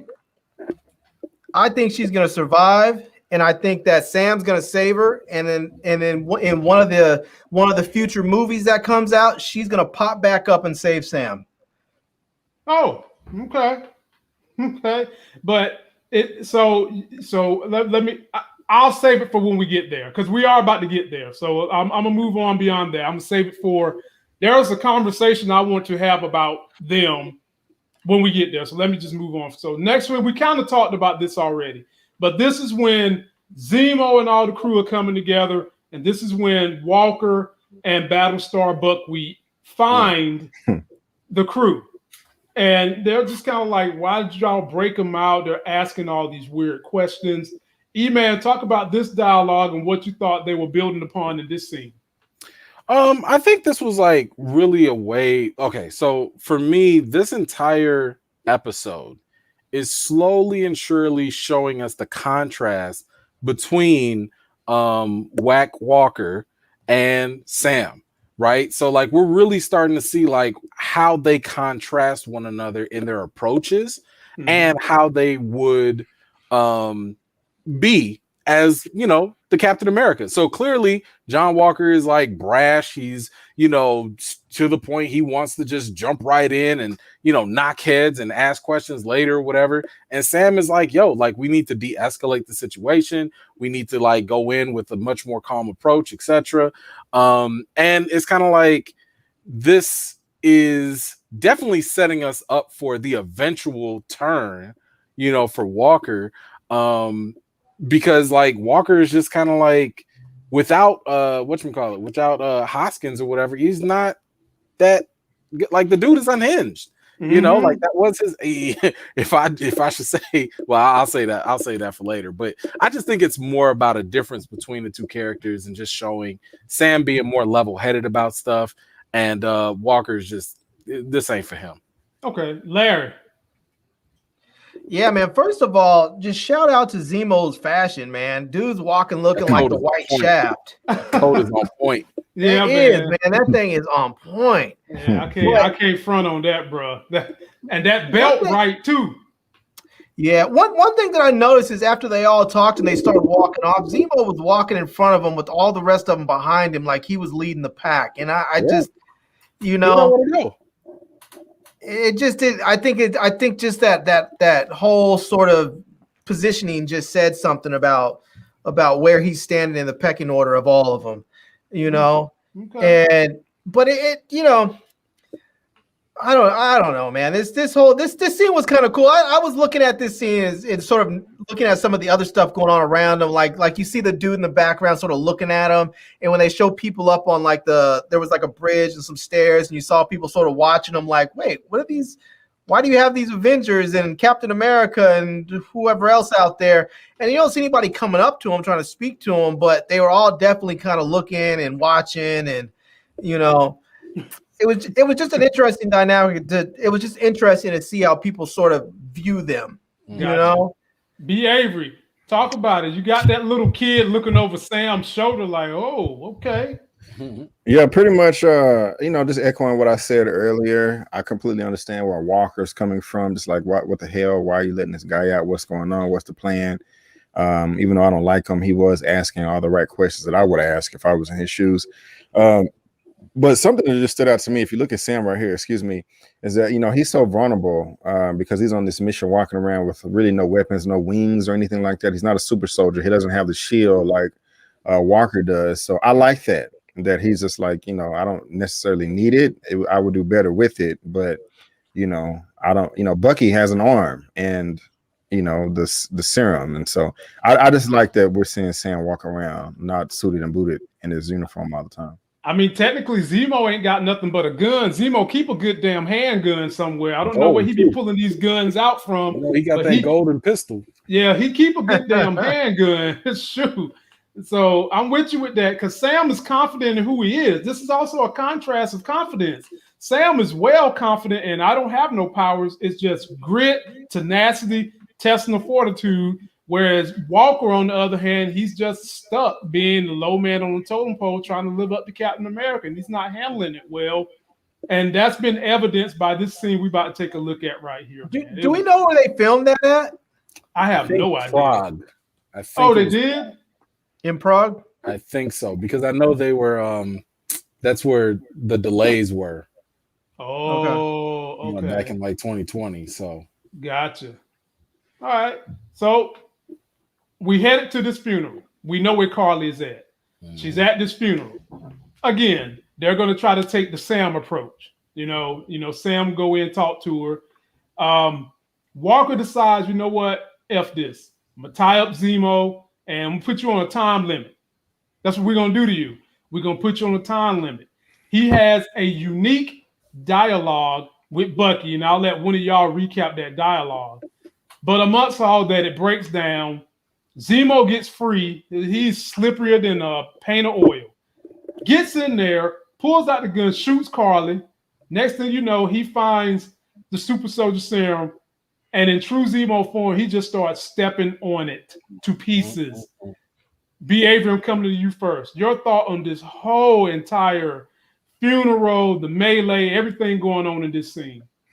Yeah, man. First of all, like E-Man was saying earlier, this kind of just goes to show how unhinged John Walker is. They had a plan. It was all chilling. And he just started itching. Like, oh, God, I got to do something. I got to get involved. I want to be the savior. Like, this is a bad plan. Let's rush in, blah, blah, blah. Like, sit your ass down, dude. I do like the fact that he handcuffed Zemo to the little device or machine there, because even myself in episode 2, I was saying like, man, Sam and Bucky, y'all are just letting Zemo run around too freely. Y'all are a little too trusting. He could hit y'all in the back of the head and run off or something. So that made sense. But I was a little bummed out that Bucky was able to talk Bucky into letting them in, because he was like, your partner needs backup. Do you want that blood on your hands? And it sucks because Carly was really starting to trust Sam. Mm-hmm. But as far as the serum is concerned, that whole thing makes sense. I love how Zemo tried to kill Carly. I was nervous. I was like, damn, she spilled the vials. And he went over there. I was thinking that he was going to pick it up and take it himself, but he didn't. I was like, damn, this dude really does have a code that he's living by. He's like, F, these super soldiers, I don't even want them myself. I'm, like, no. And so he's like, it's Christmas right here, It was funny that he got hit in the head with the shield. I was kind of thinking, like, I was trying to, can I think on the ground, they showed 8 vials, and then the 9th one came that John Walker picked up. But I'm wondering if there's still going to be another vial somewhere that rolled under somewhere, and they haven't found it yet. Because I'm still on the fence as to where Sam is going to get the Super Soldier Serum or not. Mm-hmm. I'm not expecting him to, but I would be happy if he did, But that's just me. That's just me. E-Man, your thoughts on this scene? And the memes are floating around the internet when that serum was right there between the water, and John Walker was looking at it. The memes are all of his ass were thirsty as hell. Look at him and that look for that serum. That boy got something in his eyes on that one. Your turn, E-Man. Yeah, I mean, the moment this whole scene just went down, it was, and I mean, I know it was intentional, but it was definitely disappointing, because Sam was actually making headway. Like, he was actually getting through. And it's like, and he didn't even get his full 10 minutes, but right. Walker coming in, starting all this mess or whatever. It's just more of like that, dare I say, like that American gung ho, like I know better, so let's just do it my way, and it was kind of like you really want violence. Like you woke up this morning choosing violence instead of the de-escalation that was working, know. But you know what, E-Man? Yeah. He wanted violence and his ass got. Oh, we're gonna get to it. Oh, he got it. He got it. He got that smoke, and he could not inhale none of it. But the fact that, and to Brandon's point, like I love the fact that like Zia Latree said, trying to police everyone. Yeah, like that was it. It was like, bro, chill out, But to Brandon's point, Zemo's consistency. This is what I've been saying. Zemo said what he was gonna do, said what he believed, and he follows through to the T. He literally just keeps on accomplishing his goal while everybody is playing checkers. My man is playing chess. While everybody's like, "Oh, let's go investigate this." I'm about to go kill some super soldiers. You know what I'm saying? Like, I'm slipping away so I can go do some other stuff that I was designed to do. That this is what I came to do. I got one job and I'm doing it, and he is. So the fact that John got this whole this serum though, like I was just like B. Avery too. I'm about to go back. I'm counting all the vials. I want to count how many fell. Yeah. I want to count how many got smashed, and I want to see if any, might have rolled off camera or something. Because you never know. Right. But but also to the other point, I don't want Sam to get the Super Soldier Serum because, and I've seen this happen with a lot of fans also. Like a lot of fans got mad that Sam was chosen, but he doesn't have powers.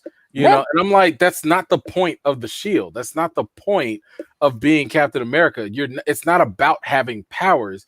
It's about living up to the symbol of the shield. Now that symbol obviously can mean different things for different people, but that's the whole purpose of it. It's about living up to that. It's kind of like being worthy of Thor's hammer. It's not about the powers. It's about the fact that you're just worthy of it. So I'm very okay with them not, passing out the Super Soldier Serum to everyone. Like I said, it devalues it if you have too many super soldiers running around. It's just not as interesting. So I'm totally fine with Walker getting it because, that's another person on Zemo's list. Let Zemo handle him. Mm-hmm. He's gonna become the little U.S. agent and stuff. That's fine. Let Zemo take care of that. Leave Isaiah Bradley alone. Oh, go for Walker. Oh no, E-Man, you can't get the good without the bad. No, I don't want it. You can't get the good without the bad, my brother. If Sharon Carter has to be a power broker, Isaiah Bradley, he's gonna have two eye holes missing. I reject that sooner or later. I reject that in the name of Stan Lee. No. Let me shout out one of B. Avery and E-Man subscribers. Strictly Starlight done send us some of that European money. What? I mean, my goodness, man. We appreciate you. You allow me to work with other YouTubers, to work with my subscribers, to bring more entertaining people for you guys to view and to network with the brothers to make sure we're putting out content that you guys like. Very grateful. Larry, finish this little plot scene off. Now, somebody else that was looking thirsty throughout this whole thing? now while we talking about Agent Walker looking thirsty, it seems to me like Zemo had a hard on when they look at that smile. Zemo's like, do y'all really think I'm locked up? He's looking at him like, dude, you just gave me a erection. Bro, I didn't even notice that. Look at that look on his face. Larry, finish this one off. He did, man. He looked like he was about ready to get in that ass. So, he really did.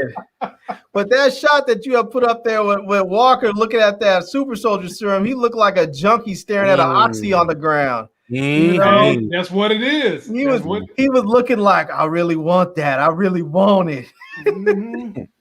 But yeah, man, I mean, E-Man's right. It's kind of nice that he took it because now Zemo can go ahead and take him out, and Sam doesn't have to have that blood on his hands because they were talking about they've been going back and forth with this him and Bucky been going back and forth. Should we just take the shield from him or not take the shield? And you know what happened the last time we took the shield. So now it seems like that they're sort of taking that away, that conundrum away from. They don't have to deal with it anymore. He took the serum, and now Zemo's gonna want to come for him. And once he does, the shield will be freed up for Sam to take it, and there won't be any issue about how he got it. Yeah. You know. Okay. So. I'm surprised that Dora Milaje didn't take it from him and be like, yeah, you know, this thing's made out of vibranium. This is the property of Wakanda, and we'll give it to whoever we want to, you know. But I mean, it was, I don't know. The whole that scene was all that part was cool. I was a little disappointed they didn't give it to Battlestar. Because I wanted to, if I'm not mistaken, in the comic books he had it. Yeah, so I was kind of disappointed they just took him out that quick. You know? Yeah. Real quick, Buzz, I don't think so. But I do want to see Isaiah pop back up in the show, but I don't think he's going to confront John Walker. It would be dope as hell if they did. I'm sure some of y'all would be thrilled to have him. The perfect scenario would be. He done took that Super Soldier Serum. Somehow he's managed to beat up Bucky. Somehow he's managed to beat up Falcon. They're down. Isaiah Bradley decides, I'm going to help this young brother. He gets into it with John Walker, beats him up, and then all of a sudden, here comes Zemo, shoots Isaiah Bradley right in the back of the head, shoots John Walker in the back of the head, and then runs away. And Bucky and Sam got to find him now at the end of the show. Hell no, man. Bro, I'm canceling everything. No, you're not. No, you're not. We knew that we knew John Walker was going to get the serum though, because they set the whole thing up in the beginning when Zemo asked Sam if you had the opportunity, would you take it? And Sam immediately, without any hesitation, said no. And got I wouldn't. It was just like there was just nothing there. It was automatic no. And so as an exact contrast to that, it was when they had that conversation when Walker and Battlestar had that conversation, and dude was like, hell yeah, I'd take it. And they were both like, they were both of like one mind. And so, it was kind of like, okay, we know where they're going with this. They're setting them up to be polar opposites, so we know that dude's gonna get it. Yeah. So, and I'm loving the name of that restaurant, the Gastronauts. That's just a dope name for a restaurant. And Lamont, I gotta ask you, bro. You really think that they're gonna take out Isaiah in the show? Man, I don't think anybody wants to see it, but I wouldn't be surprised. That's a horrible idea. It'll evoke emotion though. If they do it, it'll evoke emotion, but that's kind of what you want your villains to do. Like be Avery, I think that I don't like it though. I don't think we've seen the last of him, and I don't see them having any more use for that character other than this series, and I can see them using this as a vessel to get people talking, and I can see them allowing Isaiah to go down in a blaze of glory, kind of like they do with wrestlers. When it's time for Hulk Hogan to lose the belt and they're trying to pass the moniker to somebody like Sam or whoever, they'll let that bad guy go down, but he beat the hell out of somebody, but then in the end he loses. I can see that happening easily. Well, I know you're trying to move on, man, but real quick, and I think I said this before, but I would be disappointed if we do not get a scene of Sam going to Isaiah and having another conversation of a younger man going to an elder, like we're all supposed to do, and getting that knowledge and getting that wisdom. And they need to include Isaiah Bradley in the memoriam, at the museum. Like that, that would be so perfect, man. Like Odyssey, race history, but we get the recognition and respect. That would be perfect. I hope Malcolm's coming. I hope Malcolm might do that. Be Avery once he dies. I hope so. Avery, I'll tell you what would really evoke emotion is if towards the end of this, the last episode or so, there's only 2 episodes left. So let's say the last episode, they go after Isaiah. Isaiah has to help fight, has to help Sam and Bucky fight, and they win. And then the government realizes all the super soldier serums have been destroyed. So they take Isaiah again and go back to experiment on him again. Next thing you know, you see a blacked out van pull up in Baltimore and snatch him again. Don't do that. Talk about evoking emotions, boy. People with this show don't even like want to go that far. It don't. No, it don't. They got John Walker now. They talked about as far as being all this racial whatever. Man, it's been a complete letdown. No, don't get me wrong. We're past the halfway mark. It is not predominantly about race. Nothing. It's not about race at all. No. Now, B. Avery, you want to know what I thought about the series after this episode. I will say this episode was dope from a Marvel perspective. It is. I mean, so far, because we are now at past episode 4, going to 5 and 6, and we have not gotten anything that we were promised as far as dealing with race. I'm going to say from that front, this show is complete and utter garbage. Now, from an MCU perspective, it's good. Yeah. But from that perspective, hot garbage, and they should have never have said it. I would not have been disappointed at all if they just would have left it out, and I could have gone into this thinking it's just a good comic book show. But they wanted to make us think we were going to get some sort of socially conscious message out of this, and we got nothing out of it in that realm. To be fair, they are hitting social issues. They're just not talking about race. That's the problem. Here's the thing, though, predominantly race, and that's not the case. I'm just saying there are other elements. But hear me out. Here's the thing: we both know when we talk about race, you can't talk about race and get white people to understand it with subtlety. You have to hit white people over the head with it. You have to smack them upside the head with blatant racism so that they get it, because if you hit them with subtlety, they just either they willfully ignore it or they just don't understand what they're seeing. I got you. I'm with you. Like, that's why I didn't like the promise that the expectation created that we were going to have predominantly a show about race, but then you tiptoe around it every single time.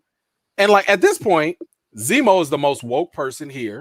He talked about the most stuff for black people. Outside of Zemo is Sarah. Sarah's the only other person, Sam's sister, that's actually said something close to America doesn't do for our people or people that look like me, or the bank doesn't lend to people like me. Like, she's the closest we've gotten to someone to actually get close to the topic of race. You don't feel like Carly actually talks about it. You don't feel like Carly kind of hit it a little bit?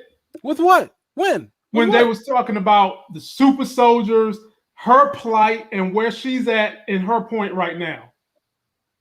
No. Okay.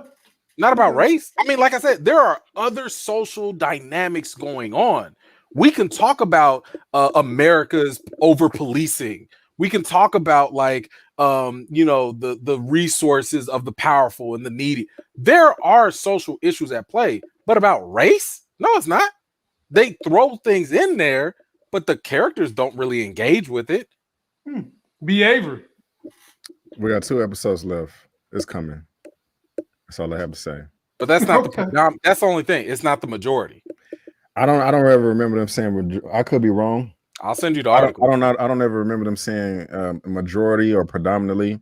I think what they said, B. Avery, was. I think he said deal. This show will deal with racial issues. Yeah, and so at this point, this show is not dealing with it. Even if the last 2 episodes deal with it, what we can say is 2 episodes dealt with it, but the show has not really dealt with it. That's kind of nitpicky, but I'll let you have it. Now, here's the thing. Avery's done with us. No, I'm just saying, like, this could be a huge buildup. Like, maybe the final episode, Sam gets the shield, which I do believe he is going to get the shield down the road. But let's just say he finally gets the shield, and then people are going to be like, hey, somebody spray paints the N-word on his shield, and that's how the show ends. Nah, but it's coming. No, guys, it's coming because we know that he hasn't taken the shield because of the line that his sister Sarah gave him. Like, why would I care about this America's mascot when the country doesn't care about me? We know it's coming because he gets the shield. We see that in the trailer. So when he gets the shield, I'm 99.9% sure that there's going to be some conversation that he has either with himself in the mirror, with War Machine, Don Cheadle, or Isaiah, or whoever, and him expressing all the insecurities he has about himself as a man, a black man, and taking on the role of Captain America. I'm 99.9%. I just want him to say it. It's coming. When he gets the shield, that's when those words are going to come out. I'm very confident in that. B. Avery, I think you're missing the point in the sense that that you might be right, and I fully expect that you will be right in that sense.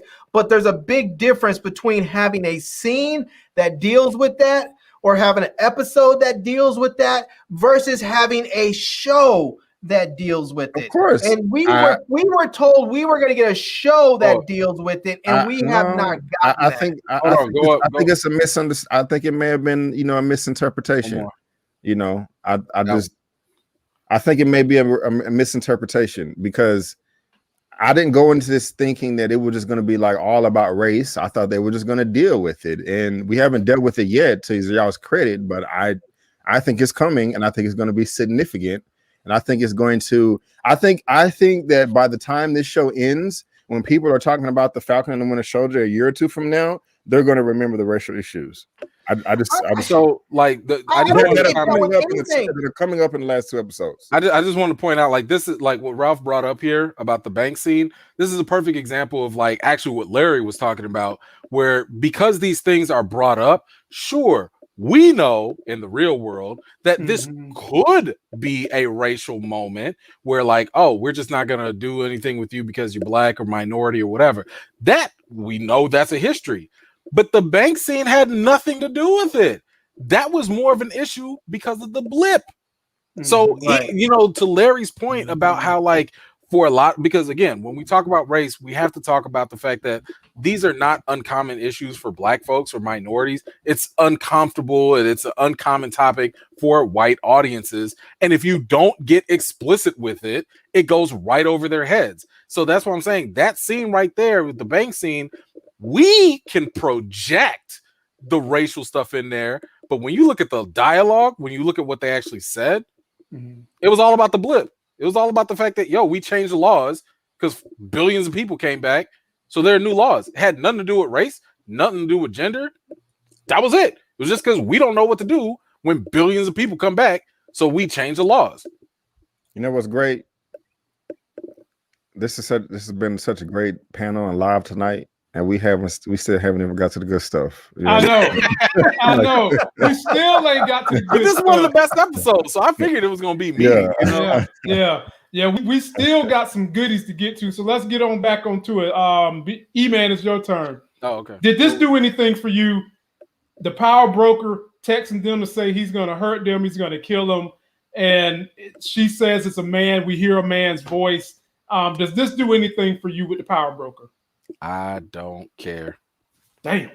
I'm just saying, like, at this point, like, there was so much other stuff going on. I really don't care about the power broker. I don't feel like the power broker's presence has been strong enough in this entire series. I mean, we got teased with it earlier, but it just never really went anywhere outside of just, I mean, at this point, the power broker could just be some rich dude sitting in a mansion, I don't see. For real, I don't even care no more. I don't care. Yeah, it's like they haven't made me care about this quote unquote bigger, badder villain or whatever. So no, I don't care. Like I said, Carly gonna die one way or another anyway. So, whether it's the power broker or Zemo, I don't care. I kind of don't want her to die, but if she dies, I won't cry. Larry, 100%. Did the power broker and this exchange do anything for you? No, no, okay. It didn't. And I'll be honest with you, when I think about the flag smashers and all of this, I get why they're doing what they're doing, but I don't feel like they gave them enough screen time and enough explanation to make us really feel why they're doing what they're doing, so that we can fully empathize with them. And I just feel like they're lacking. Like they haven't really given us enough. like I know we were just talking about the racial thing, and I feel like they haven't given enough of that, but I also feel like they haven't given us enough of on the other side with the Flag Smashers to really make us understand why everything that they're doing that has happened to them, why they're doing it. Like I know they said, oh, they put us out of their house, they haven't given us medicine. I think they could have taken 20 minutes out of an episode and really showed the devastation that these people went through and let us really understand why they're going to such extremes to do what they're doing. And they haven't done that. And it sort of left me cold where you're just sort of like, okay, it's a bad guy, it's a good guy.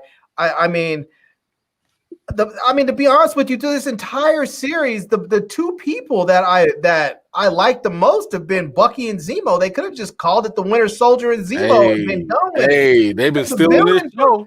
You know, the villains for me, as far as the Flag Smashers, have been okay, but they're not very dynamic. And Sam has been just okay. This is supposed to be his show. He is the lead one, Falcon and Winter Soldier, and he's sort of in the sidekick role again. And you know what's so ironic? It's so ironic you said that, because in an interview, Anthony Mackie was asked about the change in going from a supporting character to now being the lead character. And he said specifically, he was like, man, the cool thing that I used to like about being a supporting character is that you always get the most interesting depth. You always get the most interesting stuff, you know, and especially if you're a villain. And a lot of times people don't pay attention to the main character and they kind of get lost in the sauce, you know. And it's ironic because that is exactly what's happening here. Like, Sam is not really getting the full opportunity to shine. I mean, golly, we just came off of WandaVision, and the whole time we sitting there following Wanda, you know, and we really digging deep and figuring like, man, she going through this, she going through that. I feel for her here. She is going wild. But Sam, I'm like, bro, like every time you show up, I'm like, oh, you're here. Oh, I'm sorry. I was paying attention to Zemo. They're shaking your head, Avery, and I feel you that you want that not to be the case, but I just don't think Falcon's character is coming through, and I want him to. It's not that I don't want him to. I don't want you to think that I'm just hating on him, because I'm not. I want him to come through. I just don't feel that he is. I don't feel you hating. I actually agree with the first part of what you were saying, as far as like the lack of development from the Flag Smashers.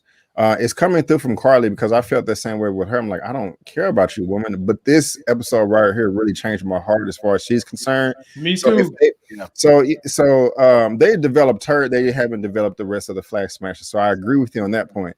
I was just shaking my head with the Sam thing, because while I kind of agree with both of y'all, again, he is about to shine. He's about to get the attention that he's supposed to get. We see it in the trailers. He's flipping around in the yard with the shield. That is going to be his moment where he goes on top and is the Falcon that we all love and want to get to know more. And so again, I'm just gonna hold up this too. The Falcon getting his shine and the racial issues, I think, are going to be prominent in these last two episodes. I'm very confident. So okay. All right, fellas. Well, I didn't want to say that because I didn't want to start this whole discussion at the beginning with a long debate. But when this episode opened up with them focusing on Bucky again in Wakanda, I'm thinking to myself, damn, don't the thing say Falcon and Winter Soldier, not Winter Soldier and Falcon? And again, we're getting more in-depth background into Bucky. Why couldn't you have had something interesting digging back into why Sam got into the military? Some kind of plight Sam went through. We haven't seen any of that. That would have been dope. Yeah, that would have been just to show his background. A scene of Sam in the service, even like before he got his wings, maybe when he first got his wings, something. We haven't seen any background on Sam even like him that. With his family. It could have just been him with his family. Just what do you mean? That was in episode 1. Yeah, we seen the family, so we got that. No, I'm just saying, like, just more. Look, anything. I don't care. Even him with his TT, whatever. Just more stuff to help us learn more about Sam. So what we could have done is figured out what happened on the battlefield that made him become a grief counselor the first place. Why not? Yeah, you know, something like that. So it really feels like it's Falcon and Winter Soldier. And B. Avery, I'm saying up to this point. Okay. Up to this point. Now I'm dying on his hill. Look, you're dying, I do want to see, because I'm gonna keep it real with you, B. Avery. I don't see any blowout performances, blowout content, blowout background stories, and you're talking about you need to mix that with racial elements. There is no way you can jam all that into 2 episodes with one character. Man, you can do that in. I respectfully disagree. I respectfully disagree. You can. I feel that you can knock out both of those 2 birds with 1 stone easily. Him getting the shield or talking about it, and race is going to come up when he is taking the shield. He's going to express himself, how he feels as a black man. His sister did it in this episode when Carly called, talking about like I said before, why would I care about the mascot where the country of the mascot don't care about me? You know, it's like. I mean, I don't know if you ever heard of Neely Fuller. It's this elder that I listen to. He talks about how the flag relates to black people. Like if somebody were to ask a black person how the flag relates to, all answers always be, I relate to the flag exactly the way the flag relates to me. And that's what triggered me when Sarah said that. So I don't know, man. I mean, so we're getting to learn more about her and still not learn about Sam. Exactly. And that's the problem. It's about screen time. It's like, why I didn't come to this show. We're 66% through the show. 66%. And we're still doing setup for Sam? Still? That's what I'm saying. That's what I'm saying. I'm saying, B. Avery, it's going to be a heavy lift to put all these elements into one character. That's all I'm saying. We'll see. And I'm not mad at y'all for feeling the way you feel. That is pretty dope. I didn't realize that was I didn't realize that was happening. That's dope. And by the way, I can't sell this shirt because they came at me for the copyright. So I can't. Oh, they did? I used to try and sell this shirt back in the day. But no, I think the original artist or somebody took it down for copyright. So I'm sorry, I can't. I can't. Maybe I'll create a dummy account and just put it up for y'all real quick. Hey, I mean, I've seen worse in American capitalism. Right. The means justify the ends. Right. You know, guys, I have faith, man. I feel I'm confident that it's coming. I agree with you. You know, B, that I do think that eventually the race thing with Sam. I mean, it better happen. Like that was the whole point of the comics. You know, the whole point of the comic, even if it didn't come from him directly, it was like external. Like people would talk about it around him and it would affect him. But again, I'm just kind of sitting here looking at this whole setup 4 episodes deep and we still not there. B. Avery, what I think is going to happen. Me of that Godzilla movie where he didn't show up until an hour and a half later into the movie. Like, that's what I'm saying. That's all I'm saying, B. Avery. I'm just saying we're supposed to believe we're going to get more intel on Sam, and then we're going to get the race issues on top of him getting the shield, learning how to use the shield. All that has got to happen in 2 episodes. I like this about B. Avery because you know what? I'm getting old and cynical, and he's still hopeful, and I love it. Already, you know what I'm saying? I love it too. I love all you guys, but I'm saying, guys, think of it this way: the way episode 3 ended to the way this episode 4 ended, so much happened, so much across the board with everybody. We got a ton of everything. So that just goes to show to me you can just do it again 2 more times. It was. I mean, I hope it is, and you're right, B. Avery, because if we look at WandaVision, they started to amp it up at the end. The last couple episodes were way hotter than the first ones. They amped it up. So if they keep with that same model, we might end up with something truly great. But I'm still not convinced that they're really going to just go ahead and touch on race the way that I think we're going to get a very poignant scene. But I don't think we're going to get 2 episodes that really hit home with it. I'm with both of y'all. Like, I'm hopeful that we get there, but the way they've been dancing around it, they just haven't given us enough evidence so far that they're willing to really go there. So, yes, we can hold out hope, but just looking at the evidence, it's saying something different. That's all. We're finna have 3 badass powerhouse episodes with 3, 4, 5, and 6. Like, I'm just saying, man. I feel it in my bones. 5 and 6. 4, 5, and 6. I feel it in my bones. Oh, Like this I want episode 4. to see somebody call Sam the N-word and have Bucky literally punch a hole through his chest. That would be. Bucky needs to step up his allyship. I want to have needs to be an ally. Sam doesn't even have a chance to respond. So I just want to see Bucky literally punch a hole through his chest and just say, "Bitch, what?" I'm with that. You know what? Even though that would be delightful, I don't know if Bucky. I don't know if that would make sense for Bucky because he's been frozen for so long. And he would do it. Bucky would do it. I think he would do it. I don't care who you are. Most people, even racist people, the N word is probably going to be that one triggering point. Where so I think Bucky would act at that point. I think he would. Okay. Right. Infinite Science. I'd love Infinite Science. Thank you for that $10, my brother. Thank you. Very grateful. You tune in to all of us, and I'm so thankful. We're thankful that you keep coming back, and you allow me to free up time to network with the brothers, bring you guys more content, bring you guys more connections, and network with my subscribers. Very grateful. I think Bucky needs to go and get find someone to work on that arm because you can't just have the Wakandans show up. Oh, we haven't got there yet. All right, my bad. It's still cooking, man. It's still cooking because I got some emotions I got to get out. Yeah, man. Larry always putting on them damn track shoes. He was in his track shoes last night, just running along, getting ahead of himself. I mean, damn, Larry, let's stay with this, my brother. Let's stay with it. Yeah, okay. We don't get good stuff like this all the time, All right. Well, B. Avery, since Larry done brought it up, we're here. Okay, we're here.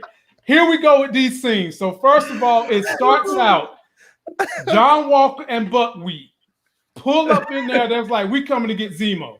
And then all of a sudden, I hear some of that Wakandan music dancing around in my head. And guess who opens the door? Damn. And they come in there with them wild ass. Look, let me tell y'all something. When you see a spear that look like that, that means your ass is grass, Mr. Postman. When you see that spear, the type of spear that you can throw in one thrust, it goes through the table and cops the shield like it's on the arm of somebody. With his arm still in it. With his arm still in it. The precision. I mean, she filed his damn nail without cutting his finger. Look, gave that man a manicure. Yes. On the spot. She filed his nail, didn't cut his finger, and still got through the table. And he deserved that after she tried to disrespect him with try to disrespect him, ladies, talking about why don't we put the pointy sticks down? Yeah. Oh, yeah. And he got what's coming to him. Then as they're having their fight, Ayo lets us know that she knows some kind of a maneuver where she can touch Bucky like right here in his delt and damn arms on the floor. Just fell off. The vibranium arm is on the floor. I was like, bro, look at what she did. Look at the look on his face. Like, what the fuck? Y'all don't realize how defeated Bucky looked. Bucky got that arm dismantled. Somebody said they put a cheat code. The up, down, left, right, ABA. Yeah. I remember that, bro. BABA. They said boop, boop, boop. Bucky was like, oh. Bucky was like, oh no. Oh, why? Why? And ladies and gentlemen, while all that's happening, why?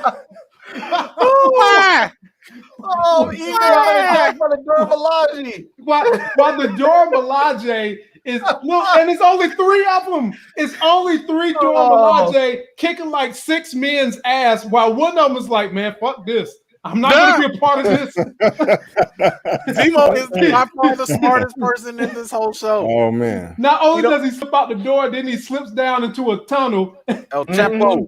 And we're not done, ladies and gentlemen. What Larry has been asking for, he got. Why don't y'all just take the damn shield back? Man, it's your property. It's your property.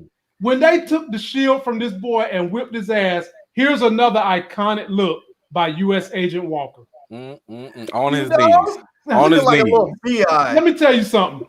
My daughter made prettier faces when I take her bottle away from her than this bitch ass right here. Look at that look on him. I mean, talk about he embodies the look of entitlement. You took my toy from me. You took my toy. But let me tell y'all something. These is the Dora Milaje. Let's you go. See that right there? These is the best fighting force in the world. B. Avery, you get all the smoke. You go first, my brother. Get it all. Start where you want to. I'm on my couch. I'm hitting rewind like, oh shit, did I just see that? Like I'm screaming like, oh god damn, like oh. Bro, this is my reaction. Like, I mean, and this the setup of it too. Before the Dora Milaje even get there, Captain Dumbass over here talking about Sam, you want a box? You want me to put the shield down and even the playing field? I'm like, are you serious? He did it. Bro, I would love to see Sam whoop that ass. Sam would have whooped his ass. Sam would have got He did it. That was nice. But man, when that spear came through there, and I'm just like, oh Lord, this guy. Oh, I'm John Walker. And this scene right here, you notice when his arm was stuck in there, he was struggling for a while to try to get loose. But later on, the door, she just came over there, soup, and just like pulled it out like without no hesitation or anything like that. I mean, bro, the way she would jump up and twirled and then stab, like she was about to kill. I really feel like she was about to kill them, and like they didn't care. You know, I'm like, look, this is our rules. The whole jurisdiction, like you don't have any jurisdiction here. You know, no, bro, we got jurisdiction wherever we go. You just the whole scene was fire. Like Sam told her, you have a better chance of fighting a super soldier with a vibranium arm than going against a non-super soldier. Like, are you serious?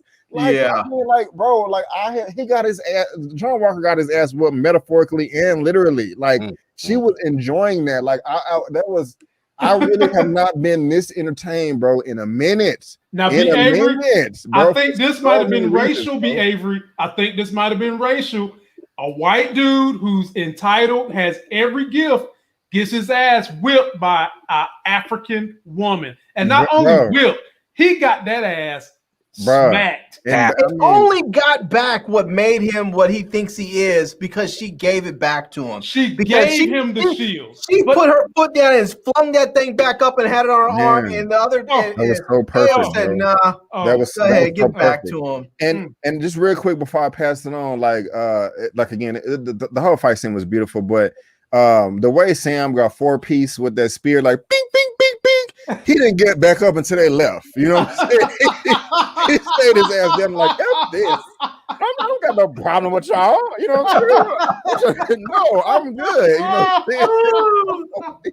Oh man. Damn, man. But anyway, it was perfection, bro. Man, perfection. Larry, I'm gonna go to you, but I'm beat every day. Hit him with a 4-piece. Bing, bing, bing, bing. What made it so funny? Why everybody getting their ass beat? This look on his face.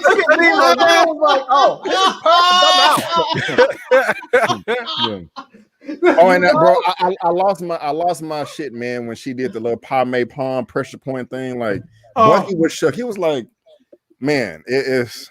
I'm seriously, I'm at the 30-minute mark on this episode. As soon as we're done, I'm going to go press play downstairs and watch it again because I got my snacks ready. I got my pie ready in the freezer. Oh my god! It's good. I mean, arms on the floor, arms on the floor. And then, looking like a fool with your arm on the floor. Did you know that they could do that? He said, no, man. He didn't read the owner's manual, bro. This is beautiful, man. This is beautiful. Did you know they could do that? Larry, take it away, man. Go ahead and get your feel in on this. Man, this was some good TV right here. I'm telling you, man. If I saw those Dora Milaje chicks rolling through my front door like they do, I might have to tell them, look, man, I know you guys are here. I know you're badass, but I'm going to have to swing on one of you just so I can tussle because that's the only way I'm going to try and get with you. You know? I'm going to take an L. I'm going to take whatever L you give me because that's going to get me a little bit closer to you and it's worth the pain. You know? Oh, my God, boy. I mean, in all seriousness, man, they came in. just like, I mean, it was so ridiculous. They came in and dominated. It was, I mean, it was like they came in and treated them like they were children. Like, okay, you guys want to have a little fun. We haven't worked out today because we've been traveling, so this will be a good, quick, 5-minute workout. Larry, this is the look of a child. I'm telling you, my daughter makes a prettier face than this when I take stuff from her. That little dude is just a bitch, man. Look at him. He's just a little bitch. He's all on the ground, just got slurred. And then he's up there, and they're not even super soldiers. Come on, man. Look at her. That's what we should see right there. You see her with the shield? She should be the new Captain America right there. Oh, she should be the new Captain America. Boy. Man, y'all gonna get us in trouble, man. If there's a lot, look, let me just say, for my Anglo-Saxons out there, we love y'all. We are about equality, but we do not have a problem calling things out that have been injustices in our community and trying to educate y'all on that. So yes, we do have love for y'all, but y'all sit here and take this Dora Milaje whipping too. E-Man. It's all yours, brother. First of all, I just like to point out the fact that the Dora Milaje do not discriminate. Black lives don't matter. They whooped the mess out of that boy Lamar too. I don't know what he was thinking, but he tried to step up and do something. And they was like, "Oh, you can get some of these African whoopings too." Okay, didn't he get it first? Bring you back to the motherland. Didn't he get it? Didn't he get it first? He was first. Dude, their spears were taller than him. Right. What was he thinking? That whole thing, my man look, Sam caught a 4-piece. My man Lamar caught a whole 20-piece combo. Okay. I feel Sam taking the L he took, because Sam was like, look, I realize I have to do something. Not only did they give him a 20-piece combo, they choked this man like a biscuit at Popeyes with no drink. Okay, they almost took this man out. So I'm sitting here thinking, like, bro, y'all need to chill. And I would have been just like Sam and Bucky in the beginning, like, well, oh my God, real, man. I would have been like, where that Zemo tea at? Let me get some more of that tea. This ain't none of my business. That's exactly what somebody had asked earlier. Why did Sam and Bucky jump in? That's because the Dora Milaje will kill you. Yeah, they don't care. They will kill you and not ask questions later because you get in their way. And by the way, they probably got diplomatic immunity, so they can probably do it and get away with it. So that's why I'm sitting here like, yo, y'all need to like stop with the Dora Milaje on all levels. And they took on Bucky, who is a super soldier. Man. Okay. So even though Bucky was so defeated, he was just like, why you do that? Why? They have some new code words for Bucky. They might just go ahead and say they might 44 MacBook Pro. I'm with it. Wine glass iPad, and he'll be up there doing some craziness. Code and let's go. We can do that. Oh my God, man! Yeah, this whole scene was dope to me. Definitely one of my most favorite scenes out of this whole series. I'm looking forward to what they do with this more in the future. Hopefully, this is definitely good setup for a Wakanda show. Just to keep on teasing us, because you can give me Dora Milaje all day, and I'm happy with that. I don't think America's ready for the Dora Milaje, man. Man, I don't care what they're ready for. I'm ready. And this is why I say they're not ready for it. We saw what happened when we got all these beautiful black women up there in these music videos. They all of a sudden, everybody wanted to be up on Instagram trying to look black and faking like they're black. We get the Dora Milaje, they're going to have white girls running around shaving their heads bald and putting armor on. They're not ready. Hey, go for it. I'm here for it. What do they say? Imitation is the greatest flattery. Yeah. I'm just saying, they're not ready for it, man. Go for it. Hey, I'm here for it. I'll sit here and look at them. Just don't be trying to hit me with no spear. I ain't going out like Sam. I'm definitely not going out like Buckwheat. And I sure the hell ain't going to be down there time to give me my shield back. Hey, I'm not going to lie. I really thought he was going to say like he didn't want to say they're not even super soldiers. He didn't want to say that. Because when they first came in, he was looking at them like, oh, this is just some African people with some sticks. Right. Yeah. Right. It was what I'm alone. He was disrespectful. Why don't we put the point? I'm along the mindset that it was because his ego got hurt, that he got beat by 2 black women. Man, He underestimated them from the jump, and even when the stuff got kicked off, his whole ego got hurt. I think all that bravado went out the window. Brandon Burns is up there talking some shit. Oh my God. It's true Captain America.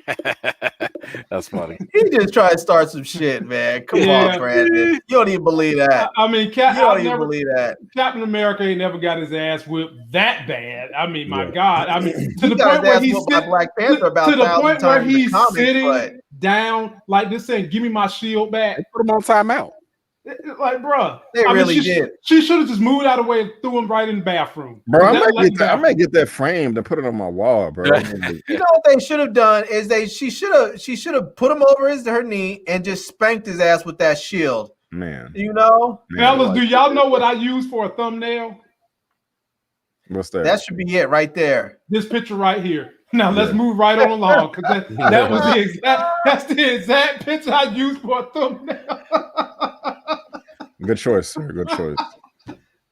That dude's weak. He's disrespectful. He's not even. You can't call him Captain America. That's disrespectful. I'm an American. That dude doesn't. He got whooped by them black women, and he went from Captain America to Captain Crack because he started juicing immediately.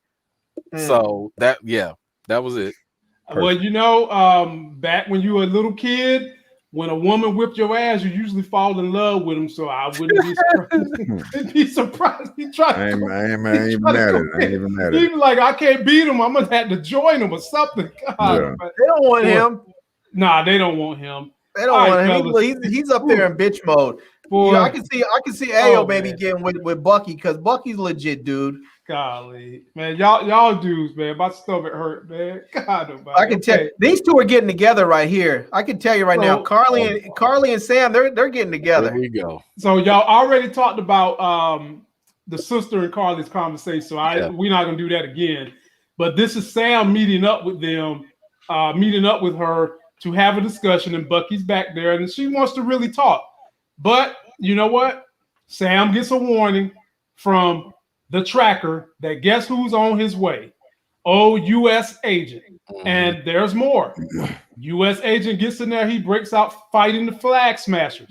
And guess what, ladies and gentlemen? In this clip, they basically reveal that his punk ass done took the serum by bending a pole that he normally can't bend. And throughout this whole thing, they tied up Battlestar. Battlestar gets loose. You see him running to try to go help his boy. And then Carly Red killed him. Bye. And when she killed him, this is John Walker letting Carly Red run right past him. Larry, I'll come to you. You get this whole scene all to yourself, and then be Avery, you next. Man, I mean, part of me was a little disappointed because I wanted to see Battlestar get his Super Soldier Serum, but I mean, it's okay. He's done. Be out. I'm not gonna miss him, but. It was interesting to me that after John Walker bent that steel bar, and I think it was Bucky that looked. It was either Sam or Bucky. One of them looked over as he was going by and said, "What did you do?" Yeah, it was Sam. It was like they were saying, "I don't think you know what you did. You took this stuff, but you don't understand what you just did to yourself." I mean. This whole scene, and then with Carly running off. I mean, I'm glad I'm kind of glad she took dude out because now dude has to stand on his own, and he's gonna have to deal with his own consequences, and he doesn't have his man over there with him trying to keep him on the straight.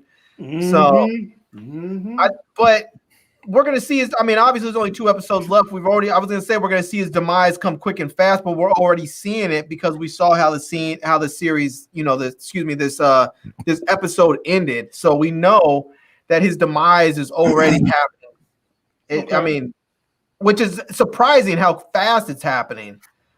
Yeah, I'll give you that. B. Avery, thoughts? Yeah, man. Go ahead and give me the camera real quick if you don't mind. Oh, sure. And if you can scroll up a little bit, there's a comment from Suburbia Jones that I would like to address real quick and kind of just geek out. If you can find it, have a blue blue background with a This white one? Yes. Avery, what do you know about Fist of the White Lotus, Shaolin Executioners, or did you learn from watching Kill Bill? All the above. I'm super duper into like kung fu and gung fu and all that stuff, and just kind of just let you know, I got these pressure points right here on this little diagram that was passed down to me a long time ago. So I'm really into all that right there.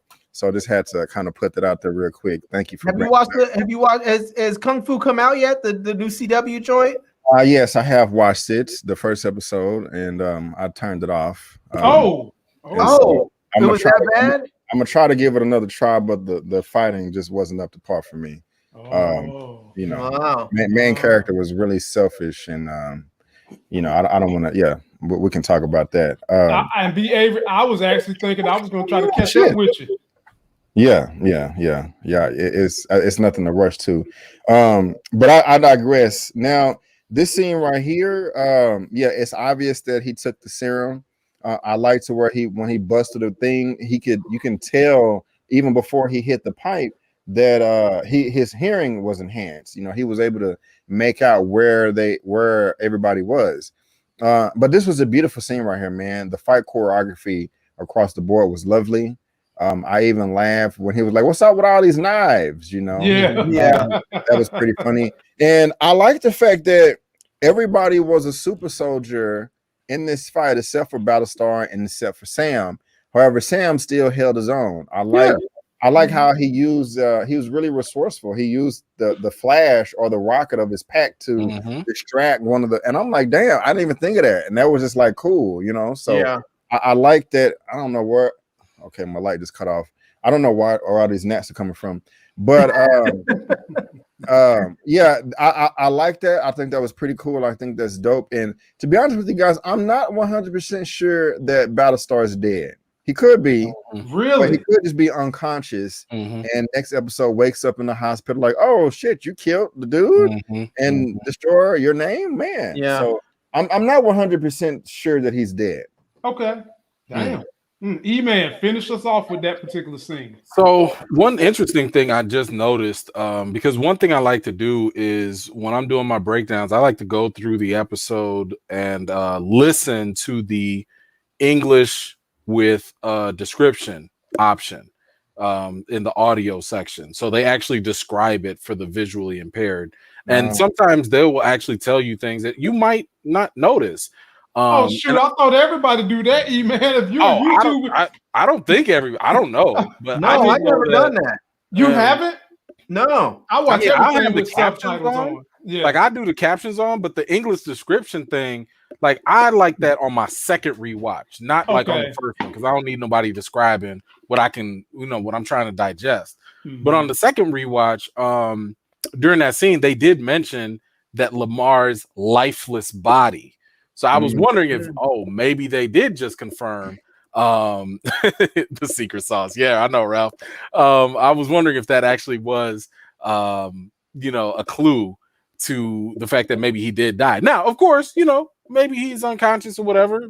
We don't know. But I'm going to go with the fact that he was dead, especially since Walker was there checking on him for that long. But the funniest thing about this whole scene, I don't know how funny it is, everybody's throwing down, everybody's throwing hands, everybody's fighting. But the second somebody literally really gets hurt, like Lamar here, and presumably dies, everybody just stops. And it kind of reminded me of like back in the day in elementary school or high school or whatever, where like people might be fighting until somebody really, really gets hurt. Then you just kind of stop and be like, oh, all right, y'all, we can't play no more. All right, y'all. It's like it just got real. And I think that's a little telling of the fact that nobody there really wants to kill anyone. Like the Flag Smashers aren't trying to kill people. I mean, Sam and Bucky obviously are not or whatever. So it's like now when that death actually happened, it's like, wow, we just crossed the line here and stuff really got serious. So I just thought that was an interesting moment for them. And of course, when having, Walker go crazy and everything, I was like, this is like finally, because in the very beginning of the series, we kept seeing him, I don't want to see be morally gray, but like he wasn't the jerk, the a-hole that we know eventually he will be. But this was like the turning point, you know, and it finally turned where he lost his friend. And I would say that Lamar this whole time has been his vision to Wanda, you know. So once that vision is gone, Wanda snaps. Once Lamar is gone, you know, Walker snaps. So I thought it was kind of interesting that they kind of built this up that way. And it's well, I mean, we're gonna get to the next scene, but yeah, I like how they handled this. Yeah, and E-Man, to your point, when you said everybody stopped, it's like they stopped like they hit a child or something, like a child ran into it and they hit it, right? You know, like he got back fisted or something, like, oh, we hit a baby, you know, something like that. So now I'm real quick, I'm gonna just kind of expand on B. Avery's theory. So if you think he's still alive, do you think that there's a chance John Walker stole 2 Super Soldier Serums and might give him one to help him heal up? Yeah, I think that's very possible. I do. Okay. I think that's very possible. Okay, we'll Maybe see. they split it. Didn't he get it in the comics? I don't know. He did get it in the comics. He got it from the Power Broker, I want to say. Yeah, he got it from the exactly. He was tied up with the Power Broker. Yeah, you know, I'm gonna be honest. When Zemo was crushing all the vials and everything, I really thought that it was going to I didn't think they were gonna leave one vial like open. I thought Walker was gonna be so desperate he was just gonna lick the floor. Bro, I thought that's where they were gonna go with it. Like he was just gonna be like, I need this. I need this. That crossed my mind. It did cross my mind. I'm just saying, like, if you want to show how desperate this man can be, here's the thing. The way they played out his fight scenes, it's kind of like, did he take the whole vial? Like B. Avery said, did he only take half of it? And you know, maybe he's gonna give his other half to his boy. But I think Larry said that. Yeah, okay. Larry said it didn't seem like he was fully super powered yet. Like he's got a little bit of it in the system, but not all of it. I can't wait to see. Can't wait to see. Zia Latrice, you know what I'm talking about. Attack on Titan. Like, I gotta have it. She know it. She saw the episode. Oh yeah, she be on it for sure. Fellas, we are to the crescendo. We're to what has led to everything that happened in this final episode. And Larry, I'm gonna let you go first on this one. On the very last scene, damn, he snaps. He snaps on this brother who had grand visions of Captain America, the real one, not this clown. And after he saw his boy Battlestar, that we presume is dead, he goes in while the world is watching. You had people standing all around him with their camera phones, taking pictures, and he just continues to wail on this boy's head until there's nothing but blood on the shield. And then Sam and the crew runs up looking like, what the F? And Carly Red is over here like, oh, no, he didn't. Larry, take a bite of this apple. Yeah, man, I was watching this, and this was so disturbing to me. And I'll tell you, when I watched this, it just reminded me of that scene from American History X, when Edward Norton's character told that dude to open his mouth and put it on the curb, and then he stomped him. That just was, I mean, that scene disturbed me so deeply. I've only seen that movie once. I won't watch it again because of that. And this reminded me of that. It was just very, very disturbing. And you know, it's just this whole idea of power and being responsible with it, and this dude just being completely enraged. And that's one of those things about power, is that it's not just about how you use it when everything is good and you're in your best frame of mind. It's how you use it when everything is bad and you have the ability to actually go out there and do some terribleness. And instead you don't. This guy decided that, he hasn't even had the super serum, serum in his veins for 24 hours, and he's already just being a straight brutal murderer. You know, I mean, he is the exact contrast of what Steve Rogers is or was. And good point. I mean, he's the exact opposite of what Captain America, is supposed to embody.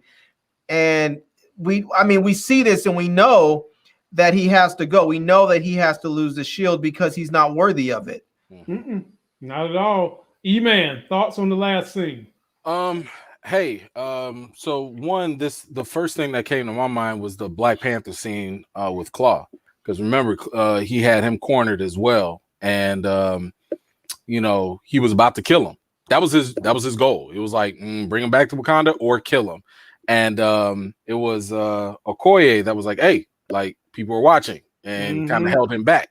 So that was a nice little contrast there, but this is America, right? I mean, Walker is America. He is a symbol of America. The shield, the blood on the shield, I think is symbolic of the blood that has been on America's hands for years since inception. And it's one of those things where it's like the whole world is watching. The whole world has been watching, So I think it was a very interesting dynamic that they brought to this by showing that and having everyone see it, but a little bit closer. And I'm not saying this is a direct thing because I don't know when they shot this. I don't know exactly what they were drawing from this, but I couldn't personally help but see this as another George Floyd moment because you literally had a person in a position of authority. The guy was on the ground. He's pleading his innocence, and he literally was innocent. Like, he did not kill Lamar. It was not him. And, well, this person in the authoritative figure decided to be judge, jury, and executioner all in one. And I think that is one of the social commentaries that this show actually can get right, in terms of saying like, hey, look at what America does, where they over police and when they go do things in the name of freedom, because here's the thing, you're going to have people on both sides of this. You're going to have people that are like, oh my God, this dollar store Cap is a murderer. But then you're going to have other people that are going to be like, wait a minute, but he was killing a terrorist, so it's fine. Freedom fighter, right? He was doing justice. He should have complied, whatever. So I like how this is probably one of the deepest moments in the show. It's definitely one of the darkest ones, but my goodness, like I think it represented a whole lot going on. Okay. B. Avery, you get to close us out. Your thoughts on this whole entire scene? Yeah, man. Great points from all of you so far. It was a beautiful scene. Very uncomfortable watch too. I was just like, damn. And just backing up a little bit. I mean, I like the superhero landing that he made when he jumped out the window into the car. Oh yeah. That pretty cold. He was, gung ho, back fist knocking out that big old center block with the shield. I'm like, damn, he's really finna kill this dude. And of course he did. I wasn't sure if he smashed in his chest or his head. I think it was his chest. Okay, thank God. I'm just like, yeah. And the way they made it look like he was gonna get decapitated. Yeah, I couldn't tell. They didn't really show it. And he can't say, well, I'm just trying to get revenge back from Carly killing, my Baltimore. That was in the heat of battle. This was just cold-blooded. The guy surrendered, and you still, were not able to control yourself. What also stood out to me was, like, of course, when he put the shield back up and he had the blood, but he had no remorse at all for what he did. It would be, I mean, no matter what he did, it was horrible, but it would be different if, like, he came to and, like, dropped the shit, like, oh shit, I cannot believe I just did, like, oh crap, oh. But he's holding on to shit like, yeah, what are you gonna do? Yeah, I killed him, and you're not gonna do shit about it, I mean, he took the shield and put it back on his arm like he was proud of what he did. I mean, that's crazy. It looks to me like he was looking more at the crowd, like, what the hell y'all looking at? Exactly, right. And that's just what I mean. I think it's over for him. I think this is like one of the reasons why I said I don't care about even the power broker anymore, because this scene was so powerful. It's just a perfect segue for Sam to get the shield.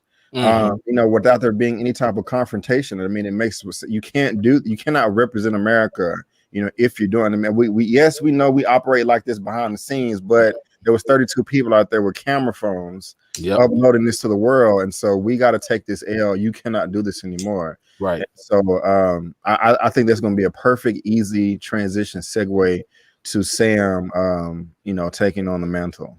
Yeah. Gotcha. Well, fellas, that was well said. I'll say this for a comic book series. At one point tonight, we was up to 200 people watching. Hold up. Nice. That's the most we've ever done on a comic book. And last night we went live. We got up to 305 people for our review we did of Snowfall. So, nice. Ladies and gentlemen, you, the audience, are making this thing great for us. Continue to support all of us. We're always trying to figure out how we can do things on a collaborative basis, on a get you involved basis, to make sure we're providing you guys top-notch quality streaming on YouTube. We're very thankful. Don't forget to like these videos, comment, subscribe to everybody on the panel. And Larry, you're going live tomorrow night? Going live tomorrow night, 9 p.m. So, fellas on the panel, if you can make it, I will send you out the StreamYard link. And I'm just going to give a whole bunch of ish away. Come through. I will be there. I have no format for the show. It's not going to be anything planned. I'm just going to get up, turn it on and go. I'm going to turn on and go. I call it Wine and Winters. I'm going to go get myself a bottle of wine.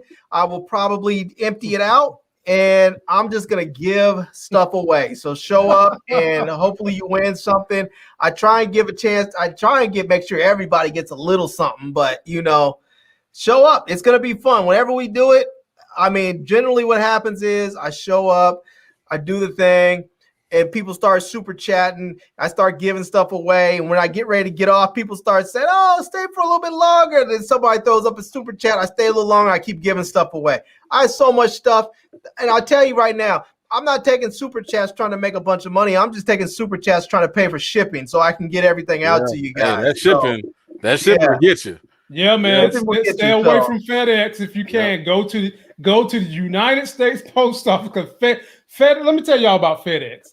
They'll charge you to ship it, and then to put your stuff in a box, they'll charge you what you could go do at the dollar store for $1. They'll charge you $20 for it. Yep. Stay away from FedEx. Yep. So Larry's not the only one who's going live this weekend. B. Avery, I understand you got a very, very popular show that comes on Sunday night where you make about $500 a night in super chat. Big money.